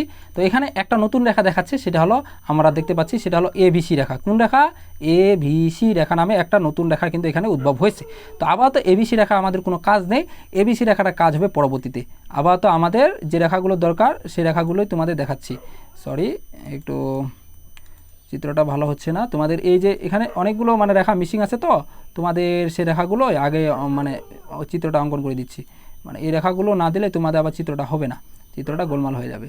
তো সেজন্য এই রেখাগুলো আগে সুন্দর করে অঙ্কন করে দিই, তাহলে তোমাদের বুঝতে সুবিধা হবে। তো দেখো এভাবে এই রেখাগুলো ছিল। এখন এখানকার মধ্যে এটা কিন্তু সোজা স্ট্রেট লাইন হবে, একটু যদিও বাঁকা হয়ে গেছে, এই যে এটা সোজা এরকম স্ট্রেট লাইন একটা হবে। তো দেখো এখানে যে বিষয়টা তোমাদের খুব সুন্দর করে মাথায় রাখতে হবে এবং বুঝতে হবে, এখানকার মধ্যে যখন ক্ষতি স্বীকার করে ভারসাম্য বলবে তখন একটা এক্সট্রা করে রেখা এখানে যদি অঙ্কন করছে এবিসি রেখা, কিন্তু এটা বর্তমানে কাজ নেই। তোমাকে যখন শুধু নর্মালি বলবে ক্ষতি স্বীকার করে ভারসাম্য নির্ণয় করো, তখন তোমাকে এবিসি রেখা তোমার যে রেখাটা রয়েছে সেই রেখাটা অঙ্কন না করলেও কোনো প্রবলেম না, মানে এইটার কোনো কাজে নেই এক কথায়, মানে এই এবিসি রেখা কোনো মানে এখানে ঘটবে না আর কি। এর পরবর্তীতে একটা গাণিতিক অঙ্ক রয়েছে, সেটার ক্ষেত্রে আমাদের এই যে এবিসি যে রেখাটা রয়েছে সেই রেখাটা কিন্তু কাজে আসবে। তো দেখো আমরা তোমাদের সেই বিষয়টা আলোচনা করি তাহলে, যে ক্ষতি স্বীকার করে যখন ভারসাম্য আসবে তখন আমরা কীভাবে মানগুলো বের করি। তাহলে ওই আগের মতো একই প্রসেস, মানে একটুও কিন্তু ভিন্নতা পারবে না, মানে একবারে হুবহু একই আগেরটার মতো। তাহলে কিউর মান কত? দেখো সূত্রগুলো দিয়ে দিলে আগের মতোই, টিআর মাইনাস টিসি। তো টিআর এর মান আগে বের করি, টিআর সূত্র কি? Q into AR. তাহলে কিউর মান কত? কিউর মান হলো 0 কিউ জিরো দিয়ে দিলা ইন্টু এআর মান কত? এআর রেখা খুঁজো, এআর রেখা, এই যে এই রেখাটা হলো আমাদের এআর রেখা, এআর রেখা মান কত? আমাদের P0 P0, তার মানে 0 P0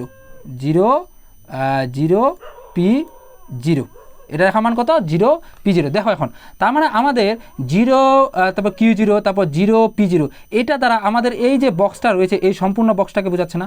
তোমাদের অন্য একটা কালি দিয়ে দেখাচ্ছি। দেখো এই যে বক্সটা রয়েছে, এই যে বক্সটা, এই সম্পূর্ণ বক্সটাকে বোঝাচ্ছে কি না বলো তো? এই সম্পূর্ণ বক্সটাকে তখন কিন্তু বোঝাচ্ছে, অর্থাৎ তার মানে আমাদের তখন এই সম্পূর্ণ বক্সটার কোণার যে মানগুলো রয়েছে সেই সব মানগুলো ধরতে হবে, অর্থাৎ 0 Q0 E তারপর হলো P0, তখন এই সবগুলো মান তোমার ধরতে হবে। তার মানে আমাদের তখন টিআর যে মান, টিআর এর মান হবে 0 P0 E Q0, অর্থাৎ এই বক্সটার শেষের যে কোণার যে মানগুলো আছে সবগুলো মান আমাদের ধরতে হবে। এরপরে আমাদের আসি হলো টিসির ক্ষেত্রে কী হবে? দেখো টিসির ক্ষেত্রে আমাদের যে সূত্র ওই আগের মতোই কিউ ইন্টু এসি। তাহলে কিউ মান কত? 0 Q0। আর এসির মান কত? এসি রেখা খুঁজে, তো এই যে এসি রেখা হলো, এই যে এসি রেখাটা এখানে পাইছি, এই বিন্দুতে সেট করছি, এর সোজা কোন দিকে গেছে? এই যে P1-তে গেছে। তার মানে আমাদের যখন টিসি আসবে এক্ষেত্রে আমাদের হবে, দেখো কিউর মান হলো 0 Q0, এটা হলো কিসের মান? কিউর মান ইন্টু আমাদের তারপর আরেকটা রয়েছে এসির মান কোনটা? দেখো তো এসি এই যে রেখা এ বিন্দুতে ছেদ করছে, এর সোজা কোন দিকে গেছে? P1, তার মানে তখন 0 P1 ওয়ান। দেখো এখন 0Q0 0P1 এটা দ্বারা কী বোঝাচ্ছে, এই যে টোটাল যে বক্সটা, তোমাদের আরেকটা কালার দিয়ে দেখাচ্ছি, দেখো এই যে টোটাল যে বক্সটা, এটা লাল কালার দিয়ে দেখাচ্ছি, এই টোটাল বক্সটাকে বোঝাচ্ছে না? এই যে টোটাল যে বক্সটা রয়েছে বড় বক্সটা, এই টোটাল বক্সটাকে বোঝাচ্ছে কি না বলো তো? তখন কিন্তু এই টোটাল বক্সটাকে বোঝাচ্ছে। তার মানে এই টোটাল বক্সের কণার যে তখন প্রতীকগুলো রয়েছে জাস্ট এগুলো ধরবো। তার মানে তখন 0Q0 AP1 এই মানগুলো আমাদের ধরতে হবে। কথা কি বুঝছো? তখন ধরে নিলাম, এখন আমাদের জাস্ট বিয়োগ করতে হবে। বিয়োগ কেমন বিষয়টা দেখো, বিয়োগের ক্ষেত্রে যে বিষয়টা হবে, আমাদের প্রথমে কি পাইছি, প্রথমে পাইছি আমাদের ছোট ঘরটা, কোথায় কী পাইছি, ছোট ঘরটার মানগুলো কিন্তু, অর্থাৎ টিআরের ক্ষেত্রে আমরা পাইছিলাম 0Q0 তারপর তারপর P0 এই মানগুলো পাইছিলাম কিন্তু আমাদের টিআরের ক্ষেত্রে। এইটা থেকে যদি আমরা এই যে বড় বক্সের যেটা রয়েছে সবগুলো মান বাদ দিই, অর্থাৎ 0Q0 AP1, অর্থাৎ তুমি নর্মাল যদি ভাষায় বলি একটা, তুমি বাজারে নিয়ে গেলে 8 টাকা, তোমার খরচ হয়েছে 10 টাকা। তুমি নিয়ে গেলে 8 টাকা, কিন্তু তুমি খরচ করে ফেলছো 10 টাকা, তার মানে তোমাকে 2 টাকা ঘাটতি খাইলে না, 2 টাকা কিন্তু এক্সট্রা লাগলো। সেই একই বিষয়টা কিন্তু এখানে ঘটবে, অর্থাৎ তোমার মনে করো তোমার এইটুকু তুমি নিয়ে গেছো, তুমি মানে করছো দরকার ছিল, কিন্তু তার চেয়ে খরচটা হয়ে গেছে বেশি, তার মানে তখন কী হবে, ক্ষতি হবে। তার মানে এই পরিমাণ থেকে যদি এই টোটাল পরিমাণটা বিয়োগ দিই, তাহলে আমাদের এক্সট্রা কোনটা থাকে, এই যে ছোটো যে বক্সটা রয়েছে এটা থাকে না, এই যে পরিমাণটা তখন, এই পরিমাণটা তখন ক্ষতির পরিমাণ। তার মানে এই বক্সের কণার যে তখন মানগুলো রয়েছে তখন সেগুলো মুনাফার যে ক্ষতির ক্ষেত্রে যেটা হবে তখন সে মানগুলো বসাই দেবো, অর্থাৎ তখন আমাদের P0 AP1 এই মানগুলো বসাই দিতে হবে। তাহলে অঙ্ক হয়ে গেল কিন্তু শেষ। কথা কি বুঝছো? অনেক কিন্তু ইজি। তো এখন যদি আমাদের তোমাদের এগুলো যদি একটু সংখ্যার মাধ্যমে করে দিই, সংখ্যার মাধ্যমে সরি চিত্রটা মুছে গেছে, একটু যদি অঙ্কন করে আবার দিয়ে দিই, দেখো যদি এখন সংখ্যার মাধ্যমে করে দিই, সংখ্যার মাধ্যমে একই অবস্থা। তার মানে কিউর মান কত দেখো তো, কিউর মান কত, কিউর মান হলো তোমার হলো 10 দিয়ে দিলাম, ইন্টু এ আর এর মান কত, এ আর রেখা খুঁজো, এই যে এ আর রেখা হলো এটা, এ আর মান কত আমাদের আছে 10, এ আর মান কত 10, তার মানে 10 10 যদি গুণ করি কত আসে আমাদের, 10 গুণ করলে আমাদের আসে হলো 100। চলে আসি এরপরে দেখো আমাদের এরপরে কিউ মান কত, কিউ মান আছে আবার 10, কত আছে 10 দিয়ে দিলাম, ইন্টু তারপর এসির মান কত, এবার এসি রেখা খুঁজো, এসি রেখা এই যে এই বিন্দুতে সেট করছি, এর সোজা কোন দিকে আছে, এই যে এখানে আছে, তার মানে কত আছে 15। তাহলে আছে 15 আর যদি 10 গুণ করি আমাদের কত আছে, 15 আর 10 গুণ করলে আমাদের 150 হয়। তার মানে 100 থেকে যদি 150 বিয়োগ করি, তার মানে টিআর এর মান কত, টিআর এর মান হলো 100, টিসির মান কত, টিসির মান হলো 150। তার মানে 100 থেকে 150 বিয়োগ করলে কত আসে আমাদের -50 আসে। এই -50 তখন হলো এই যে এখানে মুনাফা, অর্থাৎ তখন ক্ষতি শিকার হয়। তো তোমাদের একটু আগে বলছি, আমরা প্রথমে বলছি যে পূর্ণ প্রতিযোগিতামূলক বাজারে স্বল্পকালে একটি ফার্মের ক্ষেত্রে ক্ষতি শিকার করে যখন ভারসাম্য হয় তখন মুনাফা হয় ঋণাত্মক। এভাবেই কিন্তু মুনাফাটা ঋণাত্মক হয়। কথা কি বুঝছো? তোমাদের কিন্তু আমি একবারে কোনো কিছু বাদ রাখলাম না, এই চিত্রটা এমনভাবে আলোচনা করছি, মানে পুঙ্খানুপুঙ্খভাবে সবগুলো বিষয় একবারে খুঁটিনাটিভাবে আলোচনা করছি। তো এই তোমাদের আশা করি কোনো প্রবলেম থাকার কথা না। তারপরে যদি থেকে থাকে তোমরা অবশ্যই আমাকে কমেন্টে জানাও, আমি তোমাদের আবার বুঝাই দেওয়ার চেষ্টা করবো যাতে কোনো তোমাদের সমস্যা না থাকে। দেখো আমাদের যে বিষয়টা আমরা ছিলাম এখানে আরেকটা তোমাদের কথা বলছিলাম যে এখানে কিন্তু একটা নতুন আরেকটা রেখা দেখতে পাচ্ছি, সেটা হলো এবিসি রেখা। কোন রেখা? আমরা কিন্তু এই যে এখানে একটা রেখা দেখতে পাচ্ছি, এখানে এই যে এই রেখাটা, এটা হলো কোন রেখা? আমাদের এবিসি রেখা। তো তোমাদের বলছিলাম এই রেখাটা কিন্তু কাজ আছে, এখন আমরা এই রেখাটার কাজটা নিয়ে করব। এই রেখার কি কাজ? তো আপাতত কিন্তু আমাদের এবিসি রেখা কিন্তু এখানে লাগলো না যখন ক্ষতি স্বীকার করবে। তো এখন যে জায়গায় এটা লাগবে আমরা এখন সেই জায়গায় যাচ্ছি। দেখো আমাদের কোন জায়গায় মূলত সেটা কাজে লাগবে। তো তোমাদের যদি একটু দেখাই, এটার ক্ষেত্রে প্রশ্নটা যেভাবে পরীক্ষায় আসে সর্বপ্রথম তোমাদের সেটা দেখাই, তাহলে তোমাদের বুঝতে সুবিধা হবে। প্রশ্নের টাইপটা আগে বুঝো আর কি। দেখো এখানে যেভাবে যখন ক্ষতি স্বীকার করে তখন প্রশ্নটা মূলত যেভাবে পরীক্ষায় আসে তোমাদের, দেখো যে বলে যে পূর্ণ প্রতিযোগিতামূলক বাজারে ক্ষতি স্বীকার করে কি করে, দেখো খুব ভালো করে বুঝো, পূর্ণ প্রতিযোগিতামূলক বাজারে ক্ষতি স্বীকার করে ও স্বল্পকালে একটি ফার্ম ক্ষতি স্বীকার করে স্বল্পকালে একটি ফার্ম উৎপাদন কাজ চালিয়ে যাবে কিনা। অর্থাৎ পূর্ণ প্রতিযোগিতামূলক বাজারে ক্ষতি স্বীকার করার পরেও একটা ফার্মকে উৎপাদন কাজ চালিয়ে যাবে নাকি চালিয়ে যাবে না, এটা মূলত আমরা নির্ণয় করবো। মানে সেটা অনেকে মনে করে যে সেটা ক্ষতি স্বীকার করে তাহলে মানে বন্ধ করে দিবে, অনেকে মনে করতে পারে না এখানে বন্ধ করবে কি বন্ধ করবে না কিছু বিষয়ের উপর নির্ভর করি। আমরা এটা কীভাবে বুঝবো সেটা বন্ধ করবে কি বন্ধ করবে না? এখানে আমরা দুইটা বিষয় আমাদের মাথায় রাখতে হবে। কী বিষয়? দেখো যদি তুমি সেটা বন্ধ করে দাও, এটা কিভাবে তুমি চিনবা? দেখবা যখন তুমি সেটা বন্ধ করে দিচ্ছ তখন তোমার খরচটা কত হচ্ছে। মানে প্রত্যেকটা প্রতিষ্ঠানে কিন্তু একটা স্থির ব্যয় থাকে। কোন ব্যয় থাকে? একটা স্থির ব্যয় থাকে, অর্থাৎ ফিক্সড কস্ট যেটাকে বলে। তো তখন তুমি লক্ষ্য করবা তোমার সেই ফিক্সড কস্টটা কত, স্থির ব্যয়টা কত, সেটা একটা তোমাকে মান দেখতে হবে, মানে কত হচ্ছে। এরপরে তোমার আরেকটা বিষয় দেখতে হবে, তুমি যখন ক্ষতি স্বীকার করার পর উৎপাদন কাজে চালিয়ে যাচ্ছ তখন তোমার ক্ষতির পরিমাণটা কত হচ্ছে, তখন মানে তুমি তখন ক্ষতির পরিমাণটা কীভাবে বের করতে আমরা জানি, টোটাল আমাদের মানে কতগুলো আমাদের আয় হয় সেটা থেকে যদি ব্যয়টা বাদ দিই তাহলে আমাদের ক্ষতির পরিমাণটা কিন্তু চলে আসে, গড় কতগুলো ক্ষতির পরিমাণ আসে। তো দেখো তার মানে আমাদের এই দুইটা বিষয় যদি দেখি, অর্থাৎ আমাদের অ্যাভারেজ নির্দিষ্ট যে একটা ব্যয় সেই ব্যয়ের পরিমাণটা এবং আমাদের উৎপাদন কাজে চালিয়ে গেলে যে ক্ষতির পরিমাণটা সেটা যদি লক্ষ্য করি তাহলে কিন্তু আমরা বুঝতে পারবো ইজিলি যে এটা উৎপাদন কাজে চালিয়ে যাবে কিনা। অর্থাৎ আমরা যদি দেখি সেটার ফিক্সড কস্ট যেটা স্থির ব্যয় সেই মানটা মূলত বেশি, স্থির ব্যয় মানটা বেশি, মানে অর্থাৎ সেটা উৎপাদন কার্য চালিয়ে না গিয়ে যদি স্থির থাকে সেই মানটা বেশি হয় ক্ষতির মানটা, তার চেয়ে যদি উৎপাদন কার্য চালিয়ে যায় সেটা ক্ষতির পরিমাণটা কম, তখন সেই প্রতিষ্ঠান কিন্তু উৎপাদন কার্য চালিয়ে যাবে। কেন যাবে? কারণ তখন তার ক্ষতিটা কম দিতে হচ্ছে, মানে সে যদি উৎপাদন বন্ধ রাখে তাকে 10 টাকা ক্ষতি দিতে হচ্ছে, এখন সে যদি উৎপাদন কার্য চালিয়ে যায় তাহলে তার ক্ষতির পরিমাণটা হচ্ছে 5 টাকা। তার মানে সে কী করবে, সে কি বেশি ক্ষতি উৎপাদন কাজ বন্ধ রেখে বেশি ক্ষতি টাকা দিবে, বেশি লোকসান হবে না, সে কিন্তু কখনো চাবে না বেশি লোকসান হতে। ঠিক তেমনিভাবে তার উল্টাটা হলো কি, যদি তার কোনো একটা প্রতিষ্ঠানে যদি তোমার এই যে ফিক্সড কস্ট যেটা স্থির ব্যয় যেটা রয়েছে আমরা যেটা দিতে হয় এটা যদি কম হয়, এবং অপরদিকে যদি আমরা দেখি যে একটা প্রতিষ্ঠান উৎপাদন কার্য চালিয়ে গেলে যে ক্ষতির পরিমাণটা সেই পরিমাণটা যদি বেশি হয় তার মানে তখন সেই উৎপাদন কার্য স্টপ করে দিবে। কথা কি বুঝছো আমার? এটাই মূলত তোমার প্রসেস। তো এখন এই দুইটা মান কিন্তু আমাদের বের করতে হবে। এই দুইটা মান যদি আমরা বের করি তাহলে কিন্তু আমরা ইজিলি বুঝতে পারবো যে একটা প্রতিষ্ঠান উৎপাদন কার্য চালিয়ে যাবে কিনা ক্ষতি স্বীকার করার পর। তো আমাদের এই বিষয়টা কিন্তু সর্বপ্রথম বুঝতে হবে। তো আগের মতো একই চিত্র সেম, মানে কোনো কিন্তু আলাদা কোনো বিষয় নেই, ওই একবারে হুবহু মানে আগের মতো একই চিত্র হবে, সব কিছু একই হবে। এখন এখানে আরেকটা শুধু নতুন রেখা আসবে, সেটা হলো কি এবিসি রেখা। কেন এটা আসবে এখন কিন্তু আমরা এটা কাজ দেখো, কারণ আমরা একটা প্রতিষ্ঠানের আমাদের অ্যাভারেজ যে ফিক্সড কস্টের কিন্তু আমাদের মানটা কিন্তু বের করতে হয়। তো অ্যাভারেজ ফিক্সড কস্ট এই মানটা বের করার জন্য আমাদের কিন্তু অ্যাভারেজ ফিক্সড কস্টের সরাসরি কোনো সূত্র নাই। তো আমাদের এই সূত্রটা প্রতিপাদন করতে হয়। কোনটা সূত্র আছে আমাদের? আমরা একটা সূত্র জানি যে এসির একটা সূত্র ছিল, এসি মানে অ্যাভারেজ যে কস্ট ছিল, এই এসির একটা সূত্র হলো এএফসি মানে অ্যাভারেজ ফিক্সড কস্ট এবং অ্যাভারেজ ভেরিয়েবল কস্ট, অর্থাৎ গড় স্থির ব্যয় এবং গড় পরিবর্তনশীল ব্যয়, এই যতগুলো হয় ততগুলো সমষ্টি, এই দুইটার সমষ্টি হলো মূলত হলো অ্যাভারেজ কস্ট। এটা কিন্তু আমরা তোমাদের তৃতীয় অধ্যায়ে একবারে বিস্তারিতভাবে আলোচনা করছি। তো ঠিক তেমনিভাবে আমাদের এই যে এসির মান কিন্তু আমাদের দেওয়া আছে এবং এবিসির মানও দেওয়া আছে, তার মানে এএফসির মান কিন্তু আমরা ইজিলি বের করতে পারছি। দেখো এসির মান কোনটা, এসি রেখা খুঁজো, এই যে এসি রেখা এই বিন্দুতে গেছে, এর সোজা কোণ দিয়ে গেছে এই যে 15 দিয়ে দিলাম, তারপরে সমান চিহ্ন আছে এএফসি তো মান নাই, আমাদের এএফসি বের করতে হবে, এএফসি রেখে দিলাম, প্লাস এবিসি রেখা কোনটা দেখো তো, এবিসি রেখা এই যে বি বিন্দুতে ছেদ করছে, বি বিন্দুর সোজা দেখো কোন দিকে গেছে, এই যে এইদিকে, তার মানে এটা মান কত 8, তখন 8 দিয়ে দিলাম, হয়ে গেল। তো এখন এএফসি আমরা এবং 8 এদিকে নিয়ে চলে আসলাম, 15 একবার সোজা মানে উল্টা দিলাম, একবার প্রতিপাদন করে দিলাম, এটা এদিকে নিয়ে চলে গেলাম, এগুলো এটা এদিকে নিয়ে চলে আসলাম। তো এএফসি রেখে দিলাম এখানে, এদিকে +8 ছিল, এদিকে +15 ছিল, তার মানে আমরা 8টা এদিকে নিয়ে চলে গেলাম সমান চিহ্নের। আর যখনই আমরা জানি যে সমান চিহ্ন যখন অন্যদিকে নিয়ে যাব তখন কিন্তু সেটা চিহ্নটা পরিবর্তন হয়, অর্থাৎ প্লাস থাকলে মাইনাস হয়, মাইনাস থাকলে প্লাস হয়, যোগ গুণ থাকলে ভাগ হয়, ভাগ থাকলে গুণ হয়, এটা আমরা আগে থেকে জানি। তো ঠিক তেমনিভাবে এখানে যেহেতু প্লাস ছিল অন্যদিকে নিয়ে চলে গেলাম, তখন কী হয়ে গেল, তখন মাইনাস হয়ে গেল। তার মানে 15 থেকে যদি 8 বিয়োগ করি তাহলে আমাদের কত আসলো, 7 আসলো। তার মানে উৎপাদন কাজে যদি বন্ধ করে দিই আমরা একটা প্রতিষ্ঠানে তাহলে ক্ষতির পরিমাণ কত আসে, 7 আসে, অর্থাৎ একক প্রতি ক্ষতি কত টাকা আসলো, 60 টাকা। আর উৎপাদন কাজে যদি আমরা চালিয়ে যাই তাহলে আমাদের ক্ষতি পরিমাণ কীভাবে বের করবো, তার আমরা জানি উৎপাদন কাজে চালিয়ে ক্ষতি পরিমাণ বের করতে হয় এআর মানে গড় আমাদের আয় কতগুলো সেটা থেকে যদি আমরা এসি যে মানে গড় আয় থেকে যদি গড় ব্যয়টা বাদ দিই তাহলে আমাদের যে পরিমাণটা আসে সেটাই হলো ক্ষতির পরিমাণ কতটুকু হচ্ছে উৎপাদন কাজে চালিয়ে গেলে।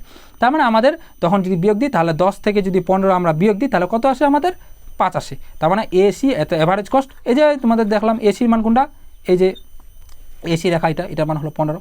তারপর হলো আরেকটা কোনটা রয়েছে, তারপর হলো এআর মান কোনটা দেখো, এআর রেখা, এই যে এআর রেখা হলো এটার মান কত, এটার মান 10। তার মানে আমরা 10 থেকে যদি 15 বিয়োগ দিই তার মানে আমাদের কত আসে, 5 আসে। তার মানে এখানে দেখো দুইটা বিষয়, উৎপাদন কার্য যদি চালিয়ে যায় তাহলে ক্ষতির পরিমাণ কত আসে, 5 একক। আর যদি আমরা উৎপাদন কার্য বন্ধ করে দিই, তাহলে ক্ষতির পরিমাণ কত একক আসে বলো তো, 7 একক। তাহলে একটা প্রতিষ্ঠান কি করা উচিত বলো, তুমি কি 7 টাকা খরচ করতে চাবা নাকি 5 টাকা খরচ করতে চাবা বলো তো? তুমি অবশ্যই বলবা যে আমার যাতে খরচটা কম হয়, আমার যেন লোকসানটা বেশি না হয়। তো এই জন্য তখন কী করবে, একটা প্রতিষ্ঠান উৎপাদন কার্য চালিয়ে যাবে ক্ষতি হওয়ার পরও, কারণ তখন তার অপশন নেই, কারণ সে যদি আরও বন্ধ করে দেয় তাহলে তার ক্ষতির পরিমাণটা আরও বেশি দিতে হচ্ছে 2 টাকা। কথা কি বুঝছো? তো এই জন্য তখন ক্ষতি স্বীকার করার পরও একটা প্রতিষ্ঠান উৎপাদন কার্য চালিয়ে যাবে। এইগুলো এখানে খুব সুন্দরভাবে বিশ্লেষণ করছে। তোমার একটু আমি এখানে স্লো মোশনে নিয়ে যাচ্ছি, তোমরা এগুলো সবগুলো একটু দেখে নিবা এবং এগুলো সবাই স্ক্রিনশট মেরে খুব ভালোভাবে এগুলো কিন্তু একটু পড়বা। এই যে এই কথাগুলো এখানে খুব সুন্দরভাবে বিশ্লেষণ করা দেওয়া হয়েছে। আরেকটা বিষয় রয়েছে, শর্টকাট একটু বিষয়, এটা শুধু জাস্ট 1 মিনিটের মধ্যে হয়ে যাবে। যে পূর্ণ প্রতিযোগিতামূলক বাজারে আমরা এতক্ষণ দেখলাম যে স্বল্পকালে একটি ফার্মের ভারসাম্য 3 ধরনের আলোচনা করলাম, কিন্তু অস্বাভাবিক, স্বাভাবিক এবং ক্ষতি স্বীকার করি। পূর্ণ প্রতিযোগিতামূলক বাজারে দীর্ঘকালে কিন্তু ভারসাম্য আছে একটা, এটা যদিও মানে বেশিরভাগে বইয়ের ক্ষেত্রে নাই, কিন্তু এটা নাই অনেক জায়গায়, এবং শিক্ষকগুলো এটা পড়ায় না, এটা স্কিপ করে দেয়, কিন্তু অনেক সময় এটা পরীক্ষায় আসতে পারে, বলা যায় না। তোমাকে শিখে রাখতে হবে। শিখে রাখতে হবে বলতে কি, ওই আগেরটার মতোই কী হবে তোমাকে বলি, দেখো পূর্ণ প্রতিযোগিতামূলক বাজারে স্বল্পকালে যেমন 3 ধরনের পড়লাম, দীর্ঘকালে এরকম 3 ধরনের থাকবে না। পূর্ণ প্রতিযোগিতামূলক বাজারে দীর্ঘকালে শুধু একটাই মানে ভারসাম্য থাকবে। সেই একটা ভারসাম্য হলো তোমার যে আমরা পড়ছিলাম যখন পূর্ণ প্রতিযোগিতার স্বাভাবিক ভারসাম্য পড়ছিলাম না, ঠিক একইভাবে এখানেও সেই অস্বাভাবিক ভারসাম্য যে অবস্থা সেটাই বিরাজ করবে। কথা কি বুঝছো? আমরা পূর্ণ প্রতিযোগিতামূলক বাজারে স্বল্পকালে একটা ফার্মের ভারসাম্য 3 ধরনের পড়ছিলাম, কী কী? অস্বাভাবিক মুনাফা সহ ভারসাম্য, স্বাভাবিক মুনাফা সহ ভারসাম্য, ক্ষতি স্বীকার করে ভারসাম্য। আর পূর্ণ প্রতিযোগিতামূলক বাজারে দীর্ঘকালে একটা ফার্মের ভারসাম্য শুধু এক ধরনের হবে। মানে কথাটা হলো ওখানে হলো স্বল্পকালে ছিল পূর্ণ প্রতিযোগিতামূলক বাজারে, আর এখানে পূর্ণ প্রতিযোগিতামূলক বাজারে কথাটা আসবে দীর্ঘকাল। কথা কি বুঝতো? এই দুইটাই কিন্তু খালি জাস্ট পরিবর্তন, অন্য কোনো কিছু নেই। যখন দীর্ঘকাল আসবে তখন কয় ধরনের হবে? শুধু এক ধরনের। সেটা কি? সেটা হলো স্বাভাবিক মুনাফা সহ ভারসাম্য বিরাজ করবে। এখন এটা কোনো বিষয় মানে তোমাদের আলোচনা কোনো বিষয় না। কেন? কারণ আগের যে আমরা আলোচনা করছি পূর্ণ প্রতিযোগিতামূলক বাজারে স্বল্পকালে একটি ফার্মের ভারসাম্য যখন আলোচনা করছিলাম, তখন স্বাভাবিক মুনাফা সহ ভারসাম্য একটা আলোচনা করেছিলাম না, একবারে হুবহু একই, মানে একটুও পার্থক্য নাই, মানে মানে মানে মানে তোমাদের কি বলবো, মানে একটু একবারে হুবহু এখানে যেটা লিখছিলা এখানেও ওই একই কথা লিখবে, একই ভাষা, মানে সব কিছু একই, মানে একটুও পার্থক্য থাকবে না, হুবহু ওইটাই। ওইখানে যে পরিমাণগুলো দিছিলা, প্রতীকগুলো দিছিলা, এখানেও ওই একই প্রতীক, মানে কোনো পার্থক্য নাই, একবারে আগেরটার মতোই হুবহু, একবারে 100% হুবহু থাকবে, মানে 1% 19-20 হবে না। তো আজকের পর্বটা তাহলে এখানে শেষ করতেছি। আর তোমাদের এটা বাসার কাজ থাকলো, তোমরা সবাই এটা বাসায় নিজে নিজে করবা। আগেরটা তোমাদের তো আলোচনা করছি পূর্ণ প্রতিযোগিতামূলক বাজারে স্বল্পকালের ক্ষেত্রে স্বাভাবিকটা, তো সেটার মধ্যে যেহেতু হুবহু হবে এটাও, তার মানে তোমাদের এটা কাজ থাকলো বাসায়, তোমরা এটা যে খুব সুন্দরভাবে তোমরা কিন্তু বাসায় করবা। তোমাদের এখানে এই যে মানগুলো এবং প্রতীকগুলো সবগুলো দেওয়া হয়েছে, তোমাদের এটা সবার বাসার কাজ থাকলো, তোমরা এটা করে আমাকে কমেন্টে বা যে যেখান থেকে দেখতেছো সবাই সেখান থেকে সাবমিট করবা, আমি তোমাদের এটা সবার চেক করব। তো আজকের পর্বটা তাহলে এখানে শেষ করতেছি। সবাই ভালো থাকবা, সুস্থ থাকবা, দেখা হবে তোমাদের সাথে পরবর্তীতে নতুন কোনো পর্বে। ততক্ষণ পর্যন্ত সবাই ভালো থাকো।